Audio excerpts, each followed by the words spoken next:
Warning. Warning. Warning. What follows is a transmission from Chicago, Illinois.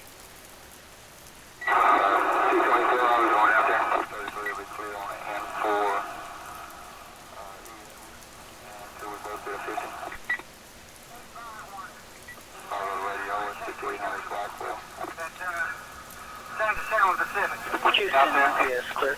Loud and clear. Pacific. 2423 line, we'll get the mobile station. Amanda, C7? Yes, ma'am, we'll be clear, and 233 will be clear on the N4 E. Edward, and so we both be a 50. October 12th, 2028. My name is David Rosen. I'm recording this on my phone. I don't know if anyone will ever hear it, but I need to say this. I need to document what's happening. If you're listening to this, if someone finds this, you need to know what we knew when we knew it. What we did in those last minutes before everything changed. It's 3:19 p.m., October 12th, 2028. I'm in Chicago, downtown, the Loop. I work for an engineering firm. We design buildings, bridges, infrastructure, normal stuff, safe stuff. 3 minutes ago, every phone in our office got an emergency alert. The sound, that horrible blaring sound, it came from everywhere at once. 30 phones, all screaming the same message. Ballistic missile threat inbound to Chicago. Seek immediate shelter. This is not a drill. At first, nobody moved. We all just stood there, staring at our phones like they were malfunctioning. Like this had to be a mistake, a hack, a test that went wrong. Then someone turned on the TV in the break room. Every channel was showing the same thing, emergency broadcast, the seal of the Department of Homeland Security. That robotic voice that sounds like it's reading your death sentence. Multiple ballistic missile launches detected. Targets include major metropolitan areas. Chicago is confirmed target. Estimated impact time, 30 minutes. Seek underground shelter immediately. This is not a drill. That's when the panic started. People were running, grabbing their things, calling loved ones, crying, shouting. Someone knocked over a desk. Papers everywhere. A woman from accounting was screaming into her phone, trying to reach her daughter at school. Our office manager, Patricia, she's ex-military. She was the only one who kept calm. She started yelling at everyone to stop, to listen, to move in an orderly fashion. She said we needed to get to the sub-basement. Now. Our building has 3 basement levels. The lowest one, B3, that's where the mechanical systems are. Boilers, electrical panels, water mains, concrete walls 3 feet thick. Built in 1957 when people were worried about Soviet nukes. It's the closest thing we have to a bomb shelter. Patricia said if we stayed calm, if we moved quickly, we could all make it down there. She said we had time. I looked at my phone. 3:21 p.m., 29 minutes. We ran for the stairs. 32 people from our office. Some from other floors joined us. The elevators were packed. People were screaming at each other to move faster. I took the stairs. Going down 12 floors in a stairwell filled with panicked people is harder than you'd think.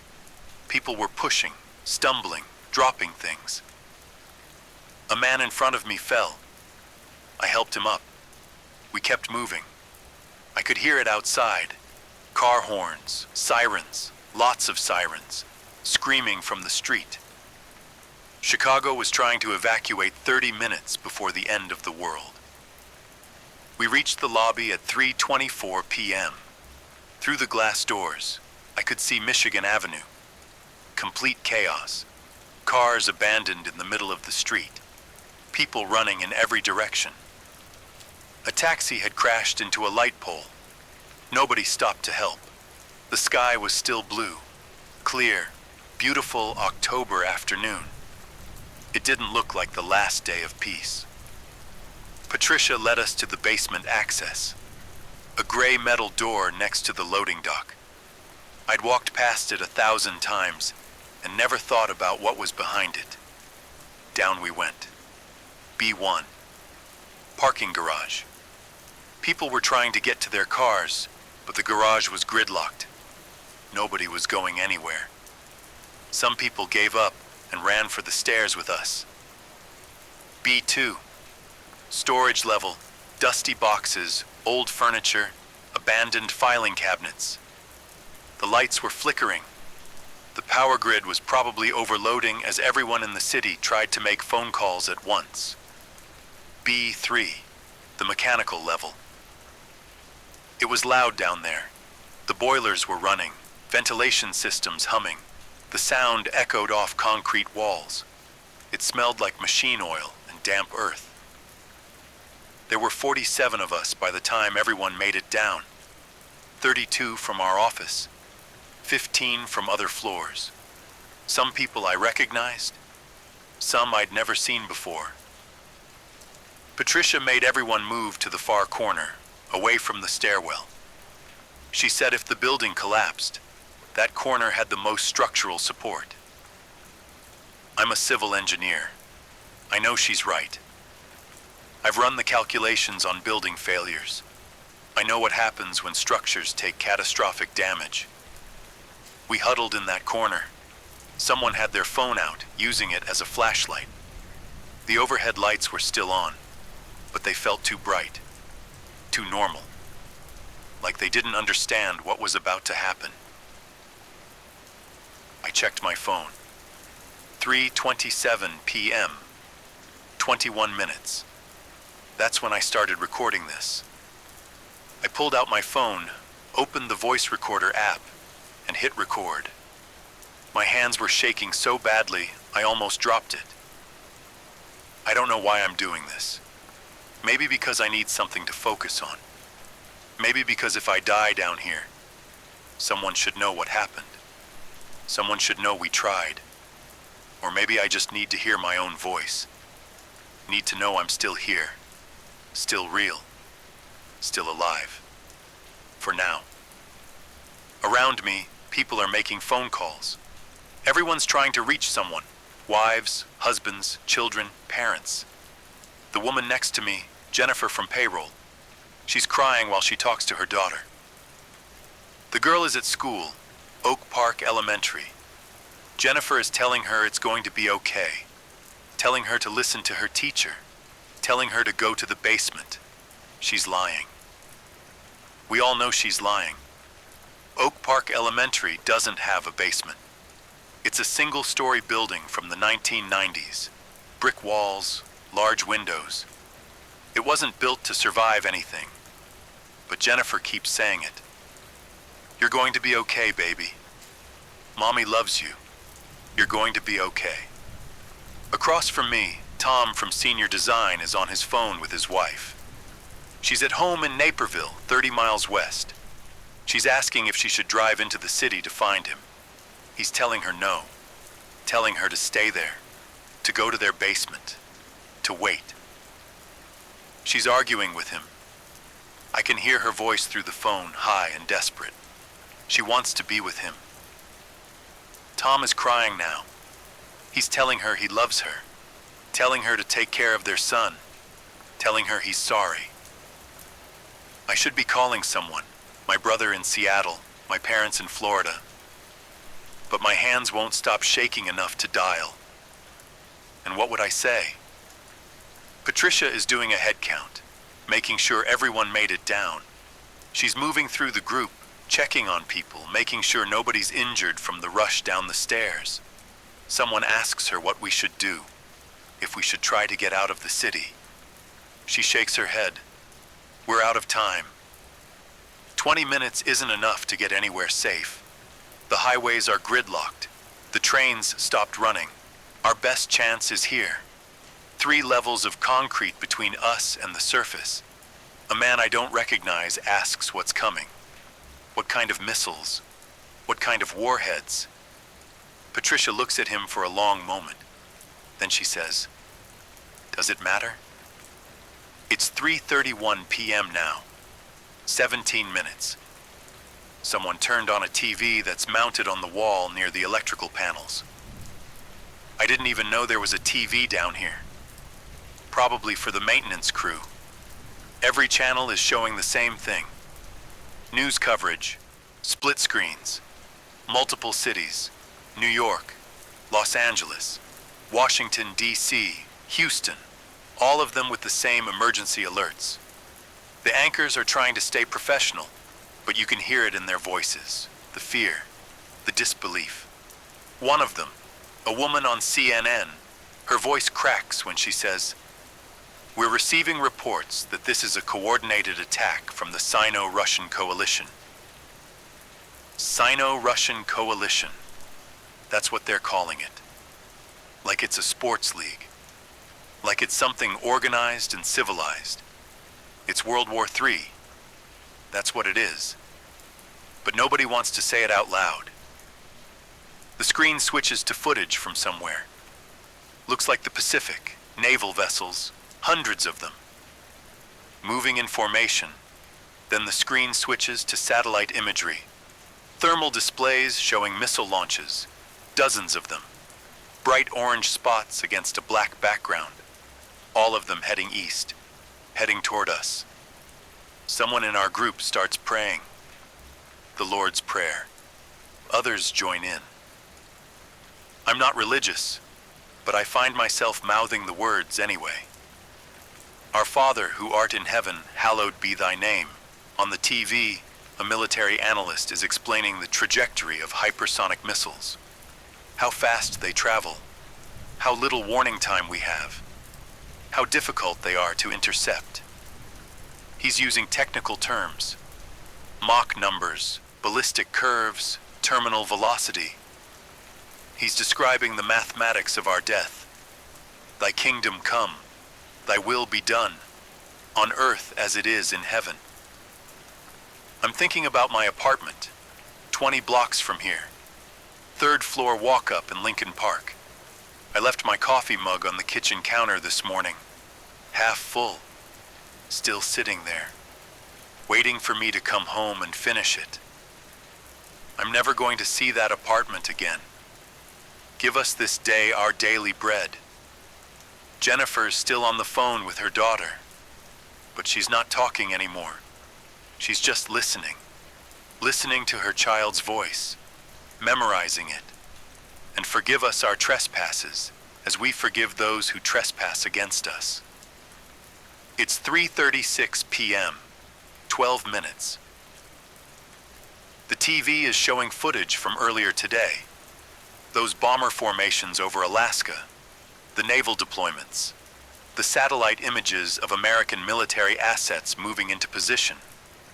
They're calling it Operation Northern Thunder, the largest military deployment since World War II. America struck first, hours ago. While most of us were sleeping or eating breakfast or sitting in traffic, our military launched a massive assault on Russia and China. And now they're responding. Lead us not into temptation, but deliver us from evil. Someone asks Patricia if Chicago has missile defense systems, if there's anything that can stop what's coming. She's quiet for a moment. Then she says, "Chicago has some defensive capabilities. But against hypersonic missiles, against this many incoming targets, the intercept rate is maybe 20-30% if we're lucky." Someone does the math out loud. If 20 missiles are coming and we intercept 30%, that still leaves 14 hitting the city. 14 nuclear warheads. 14. Patricia doesn't correct them, doesn't tell them the missiles might not be nuclear, doesn't offer false hope. For thine is the kingdom, and the power, and the glory, forever and ever. Amen. The prayer ends. The basement is quiet except for the humming of machinery and the quiet sounds of people crying. On the TV, they're showing a map of the United States. red dots appearing over major cities. Each dot represents a confirmed incoming missile. There are 37 dots. Chicago has 3. I'm watching those 3 red dots on the screen, and I'm thinking about the city above us. The city I've lived in for 15 years. The city I helped build in my small way, with my blueprints and calculations and structural analyses. I'm thinking about Millennium Park, the Bean, the Lakeshore, Navy Pier, the Magnificent Mile, the Willis Tower, Wrigley Field. I'm thinking about the 2.7 million people who live here. The people in their homes, their offices, their cars. The people who got the alert 12 minutes ago and are now desperately trying to find shelter. I'm thinking about the children in schools, the patients in hospitals, the elderly in nursing homes. The people who can't run, can't hide, can't do anything but wait. It's 3:41 p.m., 7 minutes. Tom just hung up his phone. He's staring at it like he doesn't understand what it is, like it's some alien artifact. Jennifer is still listening to her daughter. Her eyes are closed, tears running down her face, but she's not making a sound. A young guy, can't be more than 25, intern from the architecture department. He's having a panic attack, hyperventilating. Patricia goes to him, makes him breathe slowly, in through the nose, out through the mouth. He calms down a little, but we're all thinking it. We're all feeling it. 7 minutes left. The TV is showing footage from Russia now. Cities on fire. Chinese cities, too. The American attacks from this morning are being reported. The scale of destruction is massive. Thousands dead already. Maybe tens of thousands. And now it's our turn. Someone says, maybe they'll miss. Maybe the missiles will malfunction. Nobody responds. We all know better. Modern missiles don't miss. They're guided by GPS, by inertial navigation, by terminal guidance systems that can put a warhead within feet of its intended target. If those missiles are aimed at Chicago, they will hit Chicago. The only question is where. I'm looking around at the 47 people in this basement. 47 lives. 47 stories. 47 families waiting for phone calls that might never come. We're all strangers. Most of us never spoke before today. But right now, in this moment, we're everything to each other. We're the last people we might ever see. It's 3:44 p.m., 4 minutes. Patricia is moving through the group again. She's telling everyone to get down, to lie flat on the floor, to cover their heads, to stay away from the walls.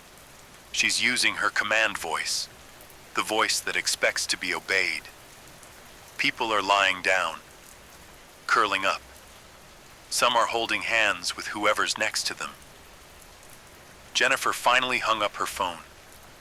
She's lying on the concrete floor, curled into a ball, sobbing. Tom is next to his wife on the phone still. He's whispering something I can't hear. Then he hangs up, puts the phone in his pocket, lies down. I should lie down too. I should follow the protocol.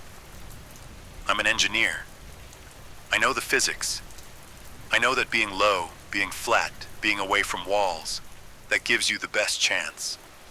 But I'm still sitting here, still recording, still talking into my phone like it matters. Maybe it does matter. Maybe someone will find this. Maybe someone will know what it was like in these last minutes. Or maybe I just can't accept it yet. Can't accept that this is really happening. The TV is showing a countdown now.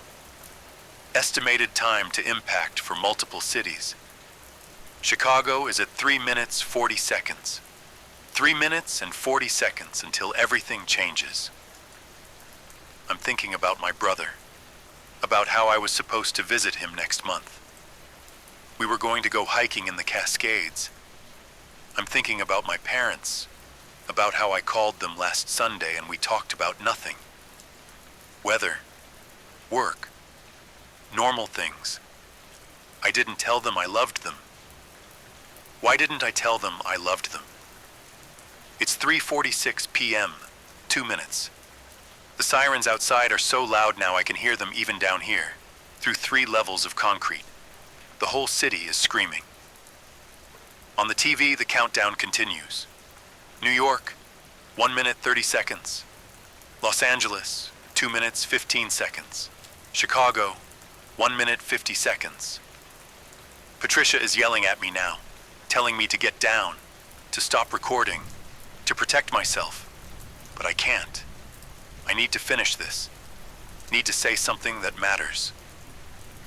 My name is David Rosen. I'm 37 years old. I'm a civil engineer. I design bridges and buildings. I help build things that last.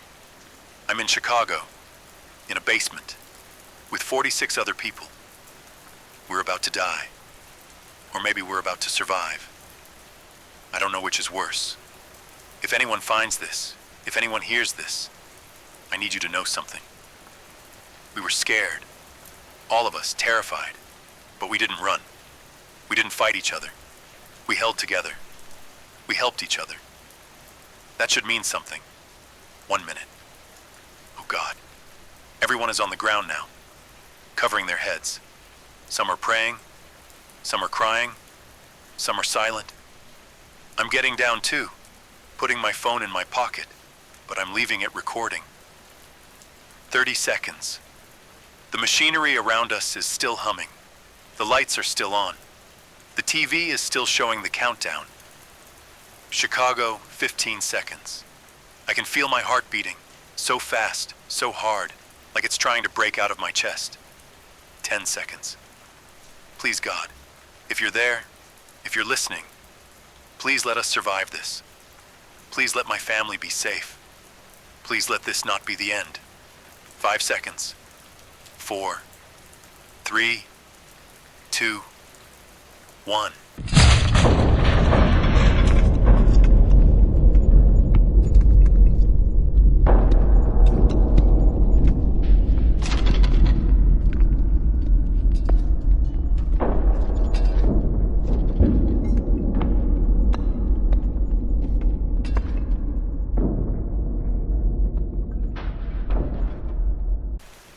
And then the world ended.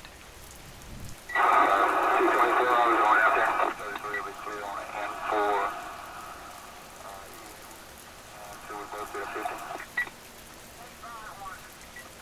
Radio is 6300 Clarksville. Sound to Sound Pacific. What you out there? Yes, clear. Loud and clear. Pacific. 4423 live, we'll get the mobile station. On the intercom. C7? Yes, ma'am, we'll be clear, and 233 will be clear on it, and 4, E. Edward, and 2 we both did a 50.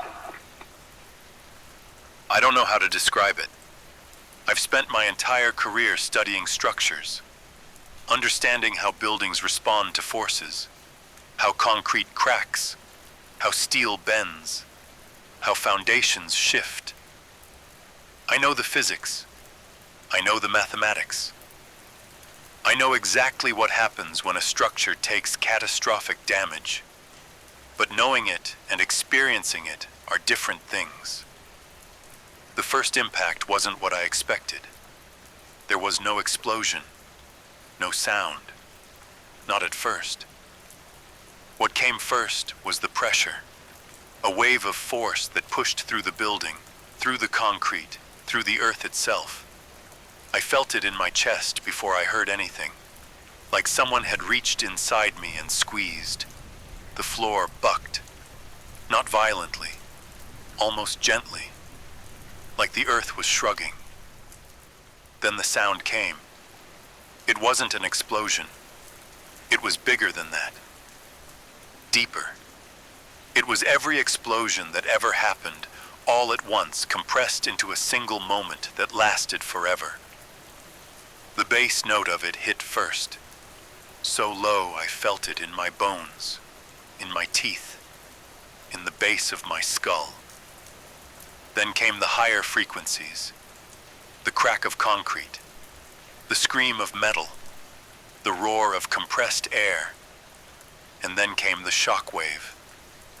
The building moved, the whole building, 12 stories of concrete and steel shifting on its foundation like a ship in a storm. The lights went out. In the darkness, I could hear people screaming, or maybe I was screaming. I couldn't tell. The sound was everywhere.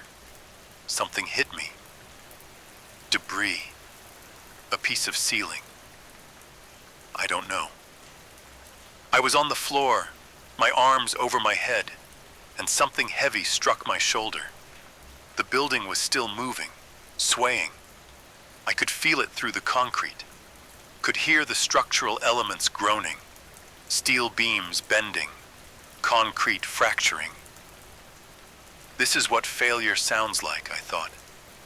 This is what it sounds like when a building dies. I'm going to die here. We're all going to die here. The building is going to collapse and we're going to be buried under 12 stories of rubble and nobody will ever find us. But the building didn't collapse. It held. The swaying continued for what felt like hours, but was probably only seconds. Then it began to slow. The groaning of the structure faded.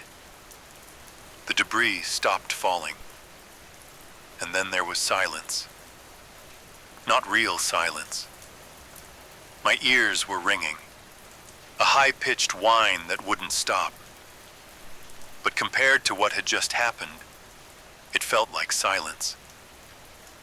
I tried to breathe. My lungs wouldn't work properly.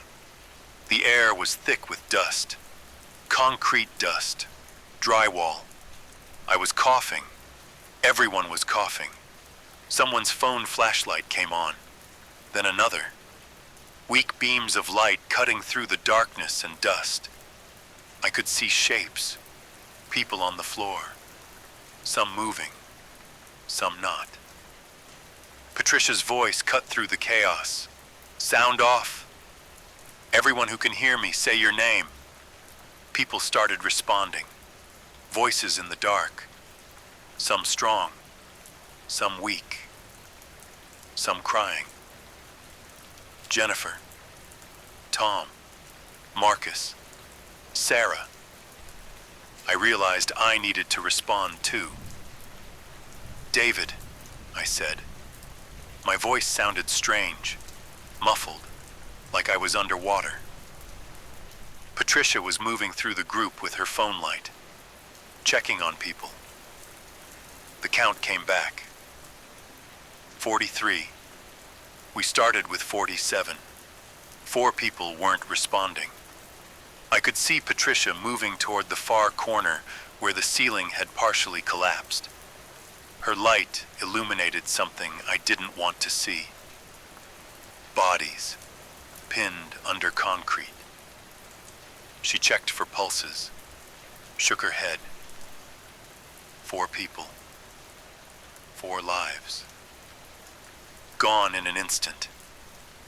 I didn't know their names. Never got the chance to ask. Someone was crying. A man's voice. Deep, broken sobs. Tom, I think. He was holding his phone, staring at the screen. No signal. The call to his wife had been cut off. How long? Someone asked. How long were we out? I checked my phone. The screen was cracked but still working. 3:51 p.m. 3 minutes. The impact had been 3 minutes ago. It felt like a lifetime. Patricia was organizing people, checking for injuries. We had cuts, bruises. One man had a broken arm. Another had a gash on his head that was bleeding badly. Jennifer was limping, but we were alive. 43 of us were still alive. What about the others? Someone asked. The other buildings? The rest of the city? Patricia shook her head. We don't know. Communications are down, power's out. We need to focus on us first. Make sure we're stable. As if in response to her words, the building groaned. A deep, structural sound that made everyone freeze. Is it going to collapse? Someone asked. Everyone looked at me. I'm the civil engineer. I'm supposed to know. I looked up at the ceiling, the overhead concrete. Most of it was intact, some cracks. One section had failed, the section that had killed 4 people. But the main structure seemed sound. I don't think so, I said. Not immediately, but I can't be sure without a proper inspection. What does that mean? Jennifer asked. I chose my words carefully. It means we're probably safe for now. But if there are more impacts, more shock waves, the damage could accumulate. Buildings don't usually fail from a single event. They fail from repeated stress, as if the universe was listening. The second impact hit.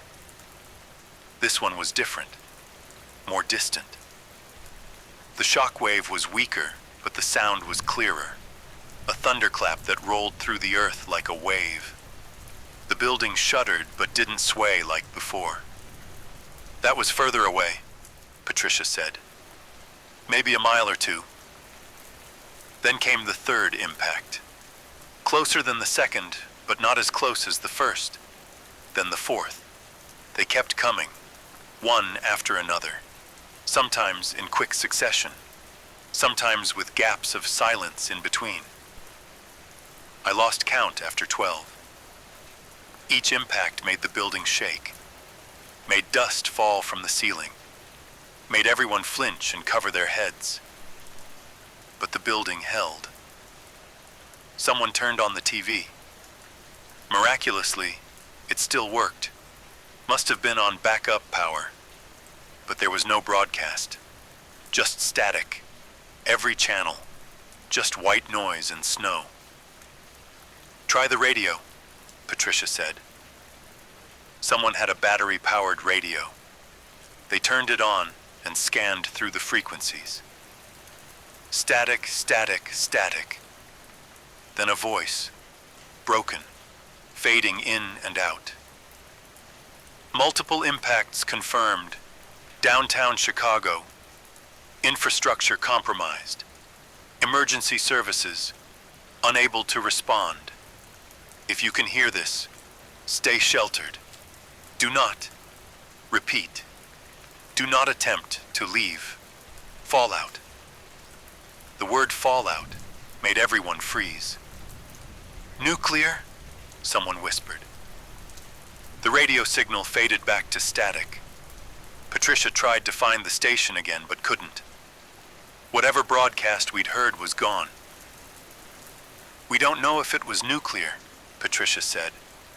Could have been conventional warheads. Could have been anything. But nobody believed her. We'd all heard that word. Fallout. I checked my phone again. 4:17 p.m. 29 minutes since the first impact. Half an hour ago, I was in a conference room reviewing blueprints. Half an hour ago, the world was normal. Now I'm in a basement with 42 other people, covered in dust and blood, listening to the city above us being destroyed. Tom was trying his phone again. Still no signal. He wasn't the only one. Everyone was checking their phones, trying to call out, trying to reach someone. Nothing. The network was completely down. We need to think about supplies, Patricia said.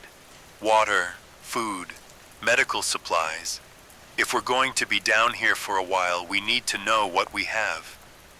How long is a while? Jennifer asked. Patricia was quiet for a moment. I don't know, days maybe. Depends on what's happened up there. Depends on whether it's safe to go up. Fallout, the man with the broken arm said. If it's nuclear, we can't go up. Not for weeks. maybe months. The reality of that settled over the group like a weight. We might be trapped down here for weeks, with limited supplies, limited space. 43 people in a basement designed to hold machinery, not humans. Let's inventory what we have, Patricia said. Everyone check your bags, your pockets. Food, water, medicine, anything useful. People started going through their things. Office lunches, water bottles, protein bars, aspirin, Band-Aids. It wasn't much. I had half a sandwich in my bag. Turkey and cheese. I'd been saving it for later. Later felt like another lifetime ago. The total inventory wasn't good. Maybe 2 days of food if we rationed carefully. 3 days of water. Some basic medical supplies. That was it. There might be more supplies upstairs, someone suggested. Break rooms, vending machines. Too risky, Patricia said. We don't know the structural integrity of the upper floors. And we don't know if there's fallout. So we just sit here and starve, Tom said. His voice was rising, the stress breaking through. We sit here and wait, Patricia said firmly. We wait until we have more information, until we know it's safe. Then we make decisions. But I could see it in everyone's eyes. The same question I was thinking. What if it's never safe? What if the world up there is gone? Another impact. This one made the lights flicker. We'd been running on emergency power, but even that was failing. Someone's phone rang. The sound was so unexpected, so out of place that everyone jumped. It was Jennifer. She grabbed her phone with shaking hands. Hello? Hello? We could hear a voice on the other end. Faint. Broken. Mommy? Jennifer's face crumpled. Baby! Oh my God, baby, are you okay? She was walking away, trying to find a corner with better signal, but the call was already breaking up. Sweetie, I can't hear you. Can you hear me? Baby? The call dropped. Jennifer stood there, staring at her phone, willing it to ring again.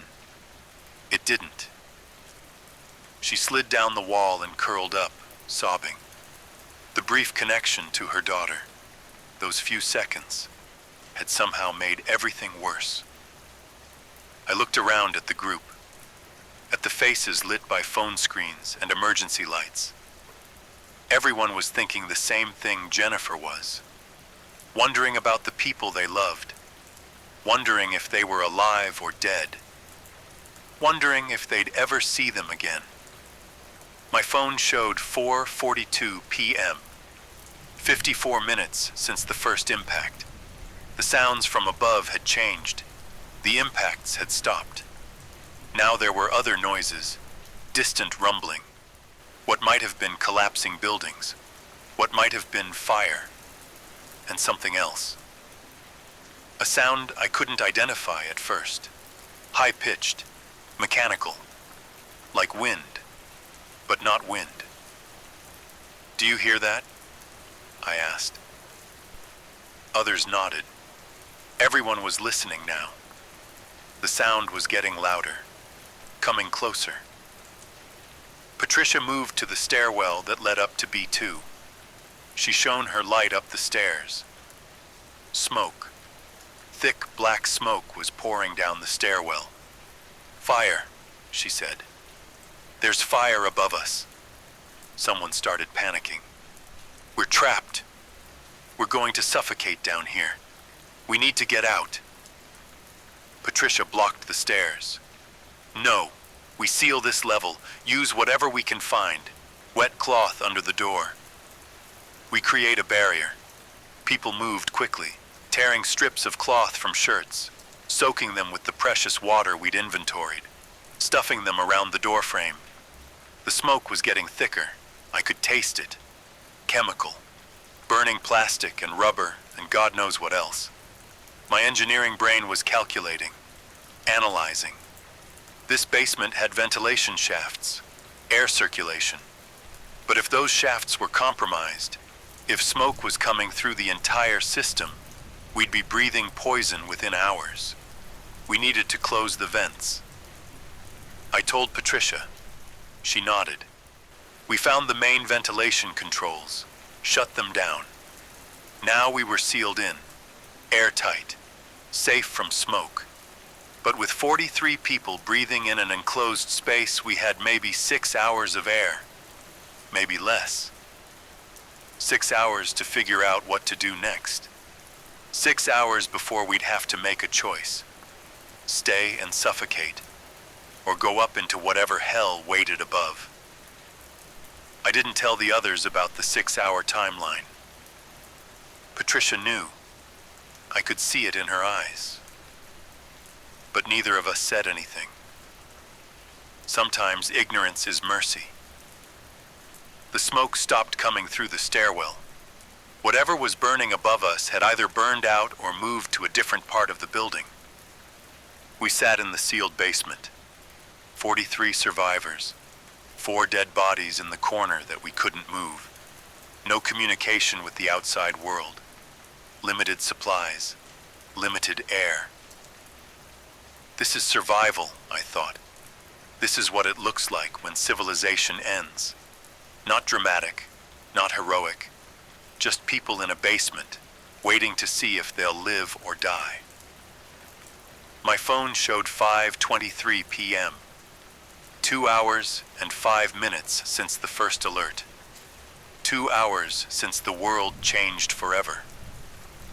I'm still recording this. I don't know why. Habit, maybe. Or hope that someone will care what happened down here. The others are quiet now.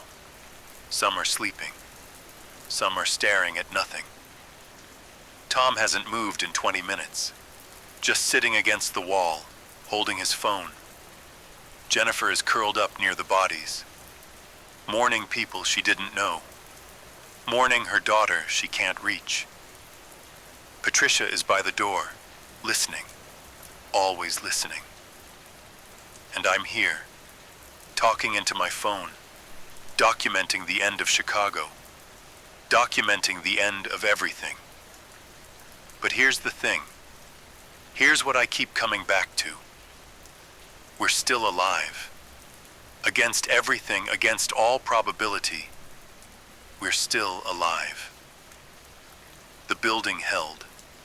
The basement protected us. We made it through the initial attack, which means maybe others did too.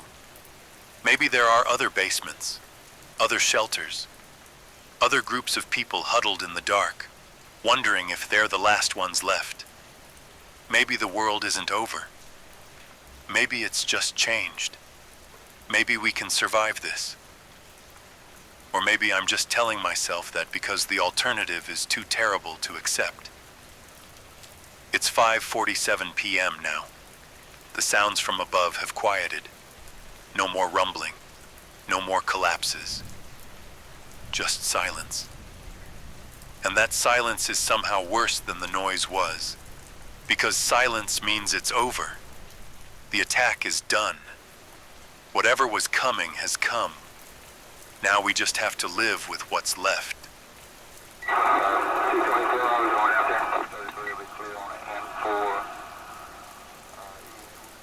until we both get a 50.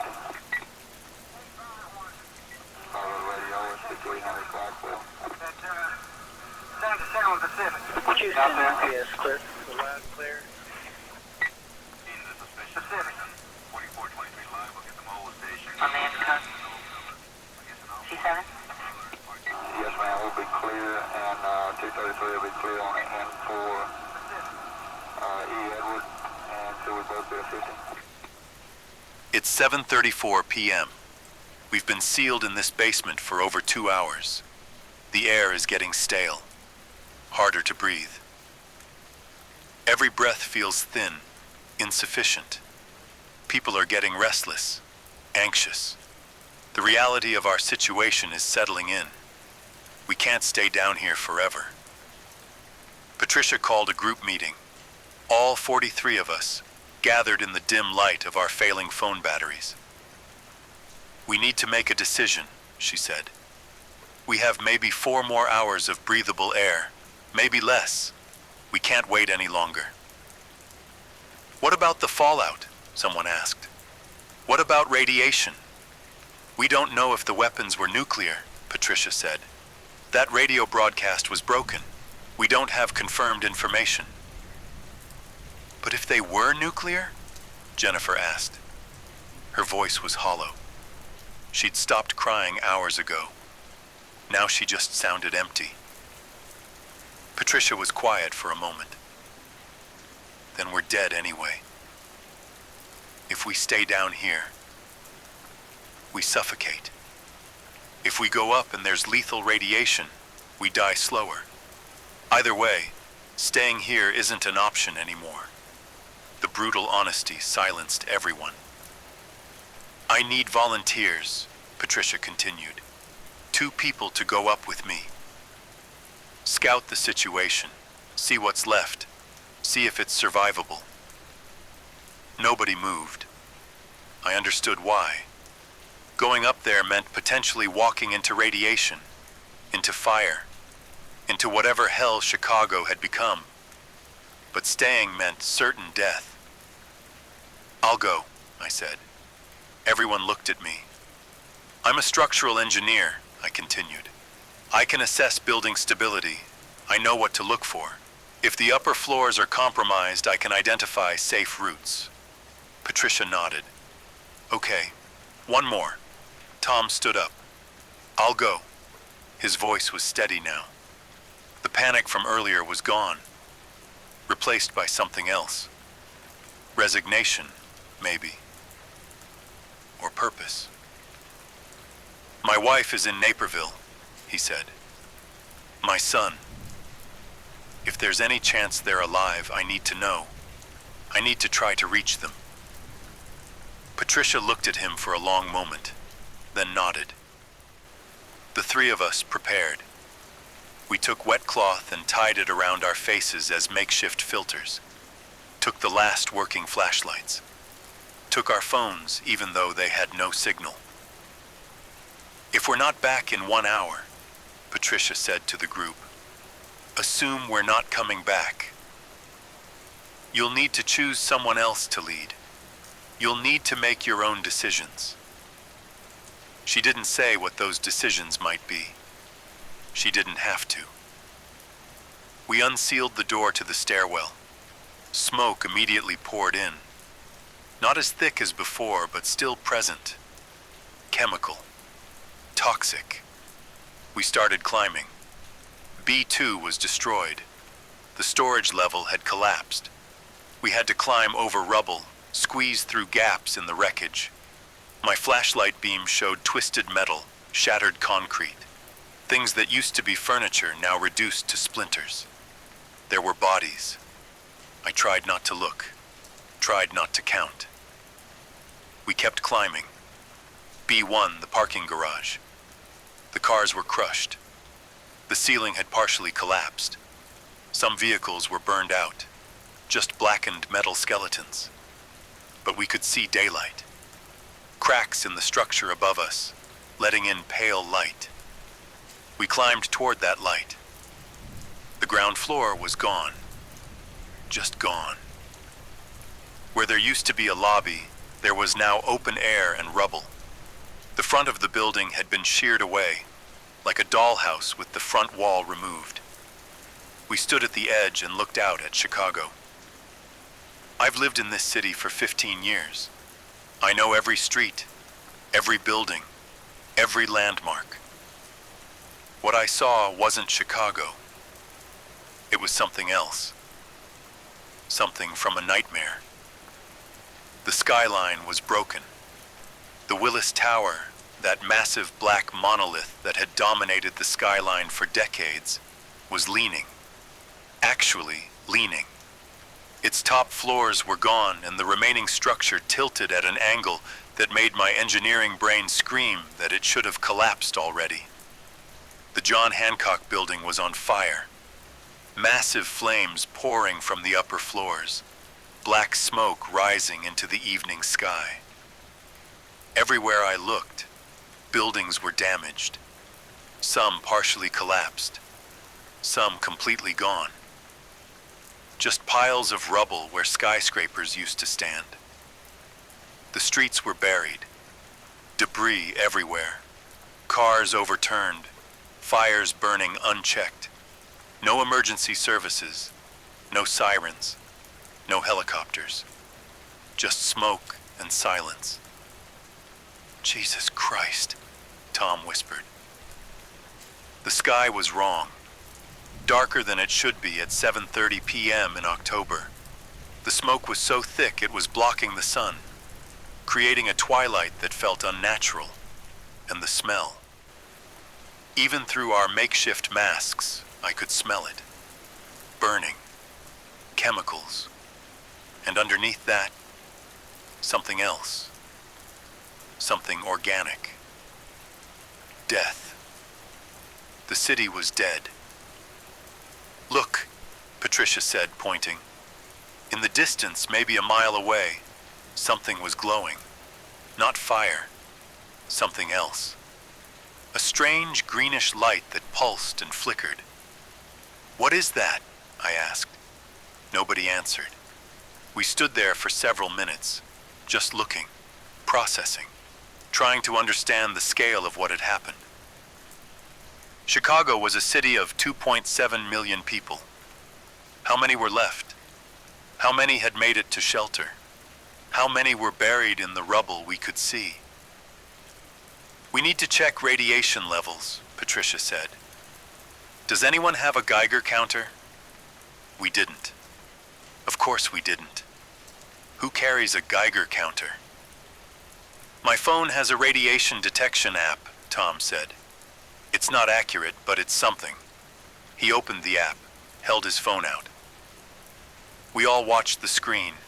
The readings were elevated, higher than normal background radiation, but not immediately lethal, not yet. Could be scattered fallout, Patricia said. Could be from fires burning radioactive materials. Could be sensor error. We can't know for sure. So what do we do, Jean? I asked. Patricia looked back toward the stairwell, then out at the destroyed city. We go back down, she said. We tell them what we saw. We give them the choice. Stay and suffocate or come up and take their chances. We started back down the stairs. As we climbed, Tom stopped. Wait! He was looking at his phone, staring at it. What? Patricia asked. I have signal, he said. Just one bar, but I have signal. He immediately started dialing, held the phone to his ear. We waited. It's ringing, he said. His voice was shaking. It's actually ringing. Then, Sarah? Sarah. Oh my God, baby, are you okay? He was crying now, sobbing. I'm alive. I'm okay. Are you safe? Is Michael safe? He listened, and his face changed. The relief turned to something else. Horror. What do you mean evacuating? Where are you going? Sarah, listen to me, you need to... The call dropped. Tom stared at his phone. She said they're evacuating Naperville. Military convoys. They're taking people west, away from the city. She said something about a second wave. Something about... His phone rang. He answered immediately. Sarah? But it wasn't Sarah. Tom's face went pale. He was listening to something. Someone on the other end, talking fast. Then he lowered the phone slowly. That was an automated emergency broadcast, he said. It said all survivors in the Chicago area need to evacuate immediately. It said there's another attack coming, a second wave, targeting survivors and rescue operations. When? Patricia asked. It didn't say. Just soon, it said move west. Get at least 50 miles from the city center. It said, "This is not a drill." We looked at each other. A second wave. They weren't done.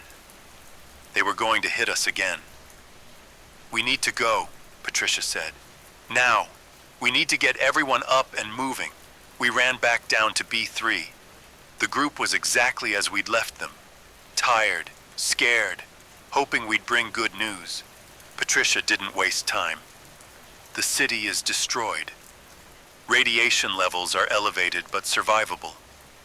But we just received an automated broadcast. There's a second attack coming.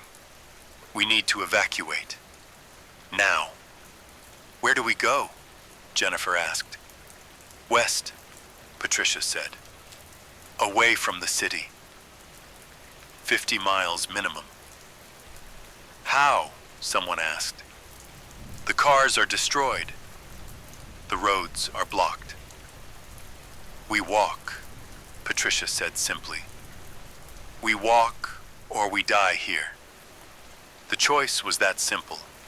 It took 15 minutes to get everyone ready. We moved the rubble blocking the stairwell, started helping people up. The injured went first, the man with the broken arm, Jennifer with her limp, others with cuts and bruises. We left the 4 dead bodies behind. There was nothing we could do for them now. As we climbed, I could hear people behind me reacting to what they saw. The destruction, the devastation. Some were crying, some were silent. We emerged onto the ground floor just as the sun was setting. The smoke made it darker than it should be, painting everything in shades of orange and black. 43 survivors stood in the ruins of our building, looking out at the ruins of our city. "Which way is west?" someone asked. I pointed. "That way." Toward the suburbs. Toward the expressway. "The expressway is probably blocked," Tom said. "Then we go around it." We find a way. We keep moving. Patricia organized us into a single file line, told everyone to stay together, to help each other, to not stop unless absolutely necessary. "How far is 50 miles?" Jennifer asked. "A day's walk," Patricia said. "Maybe more in this terrain. But we start now. We can make good distance before dark." "It already is dark," someone pointed out. They were right. The smoke had turned late afternoon into twilight. We started walking. Through the rubble. Over debris. Around fires still burning. I looked back once at our building. It was still standing, barely. The basement that had saved us was now just a tomb for 4 people whose names I never learned. We walked west on what used to be Madison Street. The street signs were still there, twisted and bent, but readable. We passed other buildings, other ruins, and occasionally we saw them, other survivors. A woman sitting on a curb covered in dust, staring at nothing. A man digging through rubble with his bare hands, calling a name over and over. A group of teenagers huddled in a doorway, too scared to move. Patricia tried to tell them about the evacuation order, about the second wave. Some listened. Some didn't respond at all. We kept walking. The city stretched on forever, block after block of destruction. Sometimes we'd see a building that looked intact, and then we'd get closer and realize as soon it was just a facade. The interior was gone, burned out, or collapsed. My phone showed 8:47 p.m. We'd been walking for over an hour, maybe covered 2 miles. At this rate, 50 miles would take a full day. We didn't have a full day. As if responding to my thought, we heard it. A sound from the east, from behind us, from the direction of the lake. A deep rumble. Getting louder. "What is that?" someone asked. I knew what it was. I'd heard that sound before, earlier today, when the first impacts hit. "Incoming," I said. "Everyone down. Now." We dropped to the ground. Some people dove behind debris. Some just fell flat on the pavement. The rumble grew louder, closer. Then the sky lit up. Not from the west where we were heading, from the north. From somewhere in the direction of Evanston, or maybe further.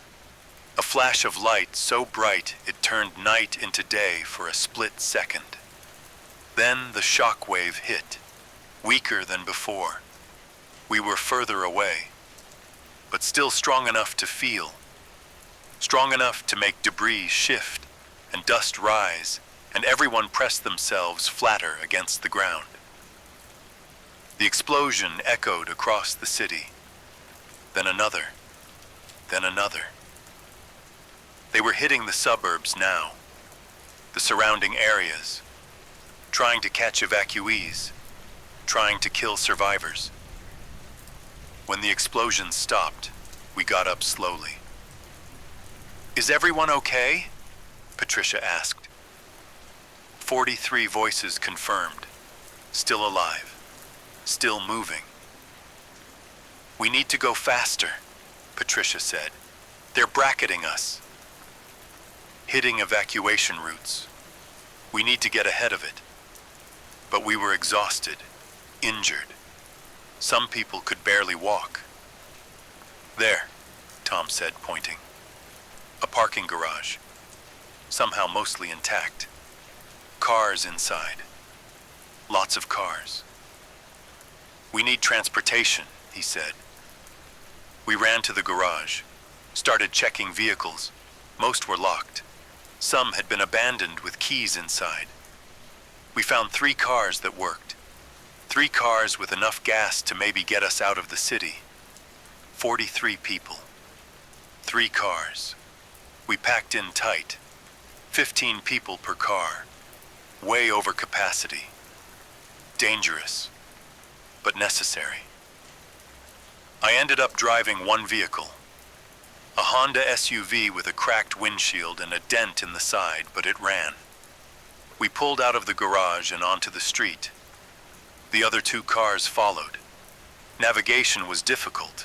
Most streets were blocked. We had to backtrack constantly, find alternate routes, but we were moving, faster than walking, putting distance between us and the city center. My phone, sitting in the cup holder, started buzzing. Not a call, a notification. I glanced at it while navigating around an overturned bus. "Emergency alert. Ballistic missile threat inbound to Chicago metropolitan area. Seek immediate shelter. This is not a drill." "No," I whispered. "Not again." "What?" Jennifer asked from the passenger seat. I showed her the phone. She started crying again. "How much time?" someone in the back seat asked. I checked the alert. "It doesn't say. Just that it's inbound." "How far are we from the city center?" Tom asked over the radio we'd found in one of the cars. I checked my GPS, still working somehow. "About 8 miles. "That's not far enough," Patricia's voice came through. "We need to be at least 20 miles out to avoid the primary blast radius." "Then we drive faster," I said. I pressed the accelerator. The SUV lurched forward, 40 miles per hour, 50, 60. We were on the Eisenhower Expressway now, still heading west. The road was relatively clear here. Most people had abandoned their cars miles back. Behind us, Chicago burned. Ahead of us, darkness and uncertainty. And somewhere above us, invisible in the smoke-filled sky, missiles were falling. How many? How big? Where would they hit? We couldn't know. We could only drive. My phone showed 9:34 p.m.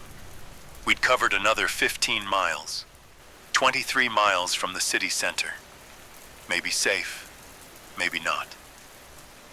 The radio crackled. Not our improvised communication, the actual car radio. A voice came through. Official, military. Attention all survivors in the Chicago metropolitan area. This is the United States Northern Command. Multiple hostile missile launches have been confirmed targeting the region. Estimated time to impact, 8 minutes. If you are within 30 miles of downtown Chicago, you will not have time to reach minimum safe distance. Find the nearest substantial structure and take cover immediately. Repeat, take cover immediately. 8 minutes. We were 23 miles out. Not far enough. Not nearly far enough. There, Tom said over the radio. That overpass. We can shelter under it. I saw it. A highway overpass. Concrete and steel. Not much protection, but better than being caught in the open. All 3 cars pulled over. We got out and ran for the overpass. 43 people huddled together under tons of concrete, waiting for the end. Again. I pulled out my phone. Started recording. This is David Rosen. It's October 12th, 2028. 9:42 p.m. We evacuated Chicago. Made it 23 miles west. But there's another attack coming. We're taking shelter under an overpass on the Eisenhower Expressway. I looked around at the faces. 43 survivors. People who had been strangers this morning. People who were now the closest thing to family I had left. If anyone finds this, if anyone survives to hear this, you need to know something. We tried, all of us. We fought to survive. We helped each other. We didn't give up. The sound was building again. That distant rumble. I don't know if we're going to make it through this, but I need someone to know we were here. We existed. We mattered. The rumble was getting louder. Jennifer was praying. Tom was holding his phone, looking at a picture of his family. Patricia was standing at the edge of the overpass, staring east toward the city. The missiles are coming. I can hear them. God, I can hear them. The sky lit up behind us. Multiple flashes. Bright enough to cast shadows even here, 23 miles away. The shock waves hit seconds later, weaker than before. The overpass shook but held. More flashes, more impacts. They were destroying what was left, making sure nothing survived.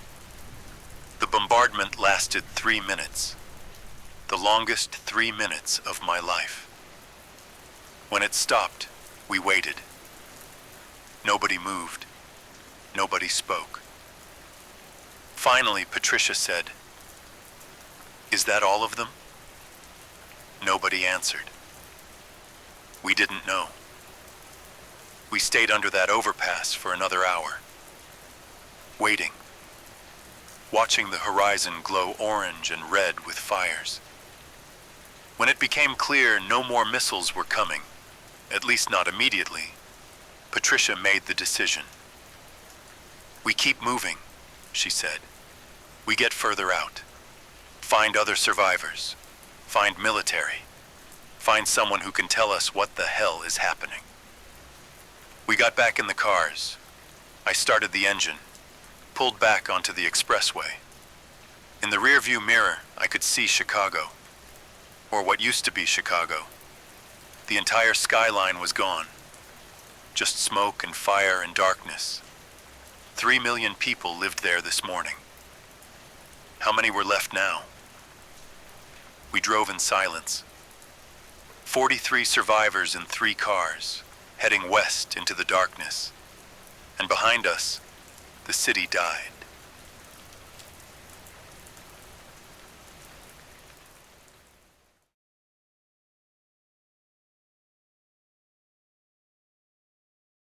This is frequency 404. What follows is an account from Phoenix, Arizona, June 15th, 2028. The voice belongs to Marcus Cole, cybersecurity analyst, 42 years old. He was at his office downtown when the world changed forever. This is his story of the day the war came home.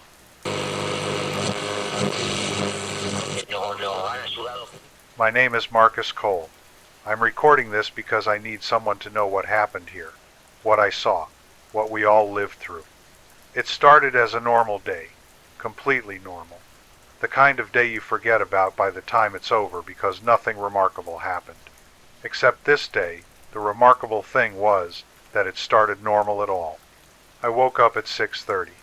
The alarm on my phone pulled me out of sleep with that annoying buzzing sound I've been meaning to change for months. My wife Sarah was already awake, sitting up in bed checking her phone. Morning routine, same as every day. The Arizona sun was already bright through the bedroom window. June mornings in Phoenix start hot and only get hotter. By the time I was out of bed, it was probably already 80 degrees outside. I showered, got dressed, business casual, khakis and a button-down shirt, the uniform of office workers everywhere. Sarah made coffee while I got ready. We moved around each other in that familiar dance of couples who've been married for 15 years. Comfortable, easy, normal. She had the morning news on in the kitchen, the usual stuff. Political arguments, economic reports, a story about a new restaurant opening in Scottsdale. Background noise that I barely paid attention to. I grabbed my coffee, kissed Sarah goodbye, and headed out to my truck. The morning was clear, bright blue sky, not a cloud anywhere. Perfect Arizona weather before the real heat of the day set in. The drive to my office took 25 minutes. I worked for a cybersecurity firm downtown, mid-sized company, about 50 employees.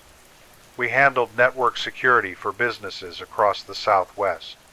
My job was threat analysis, looking for vulnerabilities, monitoring for attacks, making sure our clients' systems stayed secure.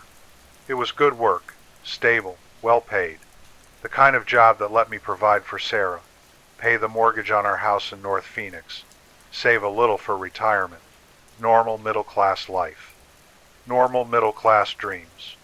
Traffic on the I-17 was typical for a Tuesday morning, steady but moving. I listened to a podcast about cybersecurity trends, industry stuff, keeping up with the field.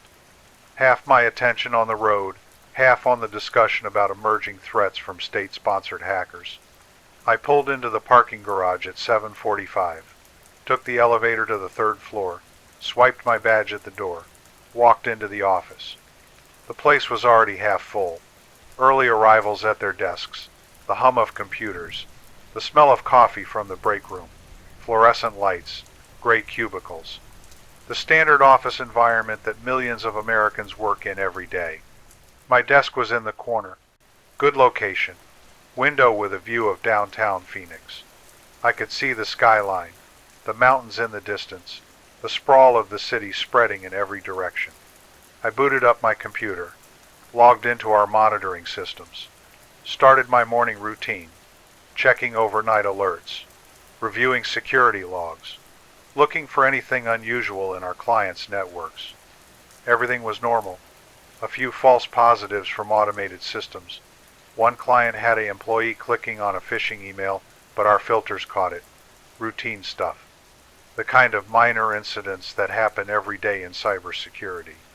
My coworker Dave arrived around 8:15. Stopped by my desk on his way to his cubicle. He looked tired. Made a gesture toward the break room that I understood meant he needed coffee before he could function. I nodded, understood completely. The morning progressed like every other morning. I worked through my task list, responded to emails, attended a video call with a client in Tucson about upgrading their firewall. Standard Tuesday.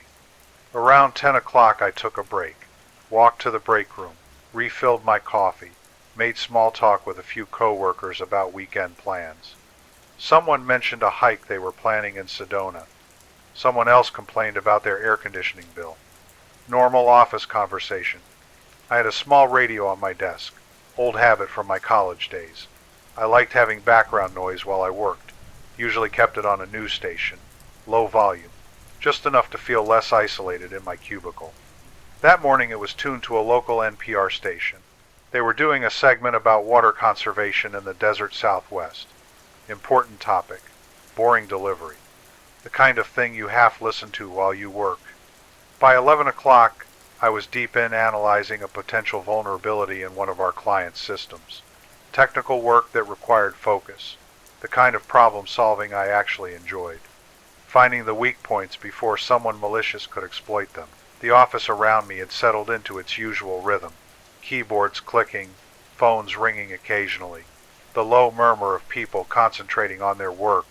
Productive, peaceful, normal. I was reviewing a particularly complex set of network logs when the radio changed. The measured voice of the NPR host cut off mid-sentence. There was a moment of silence, then a different voice, urgent, official.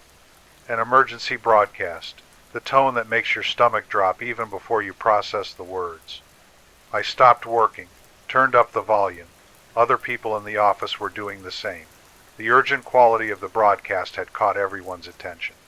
The voice was calm but insistent, delivering information that didn't make sense, couldn't make sense. There had been attacks, multiple attacks, on U.S.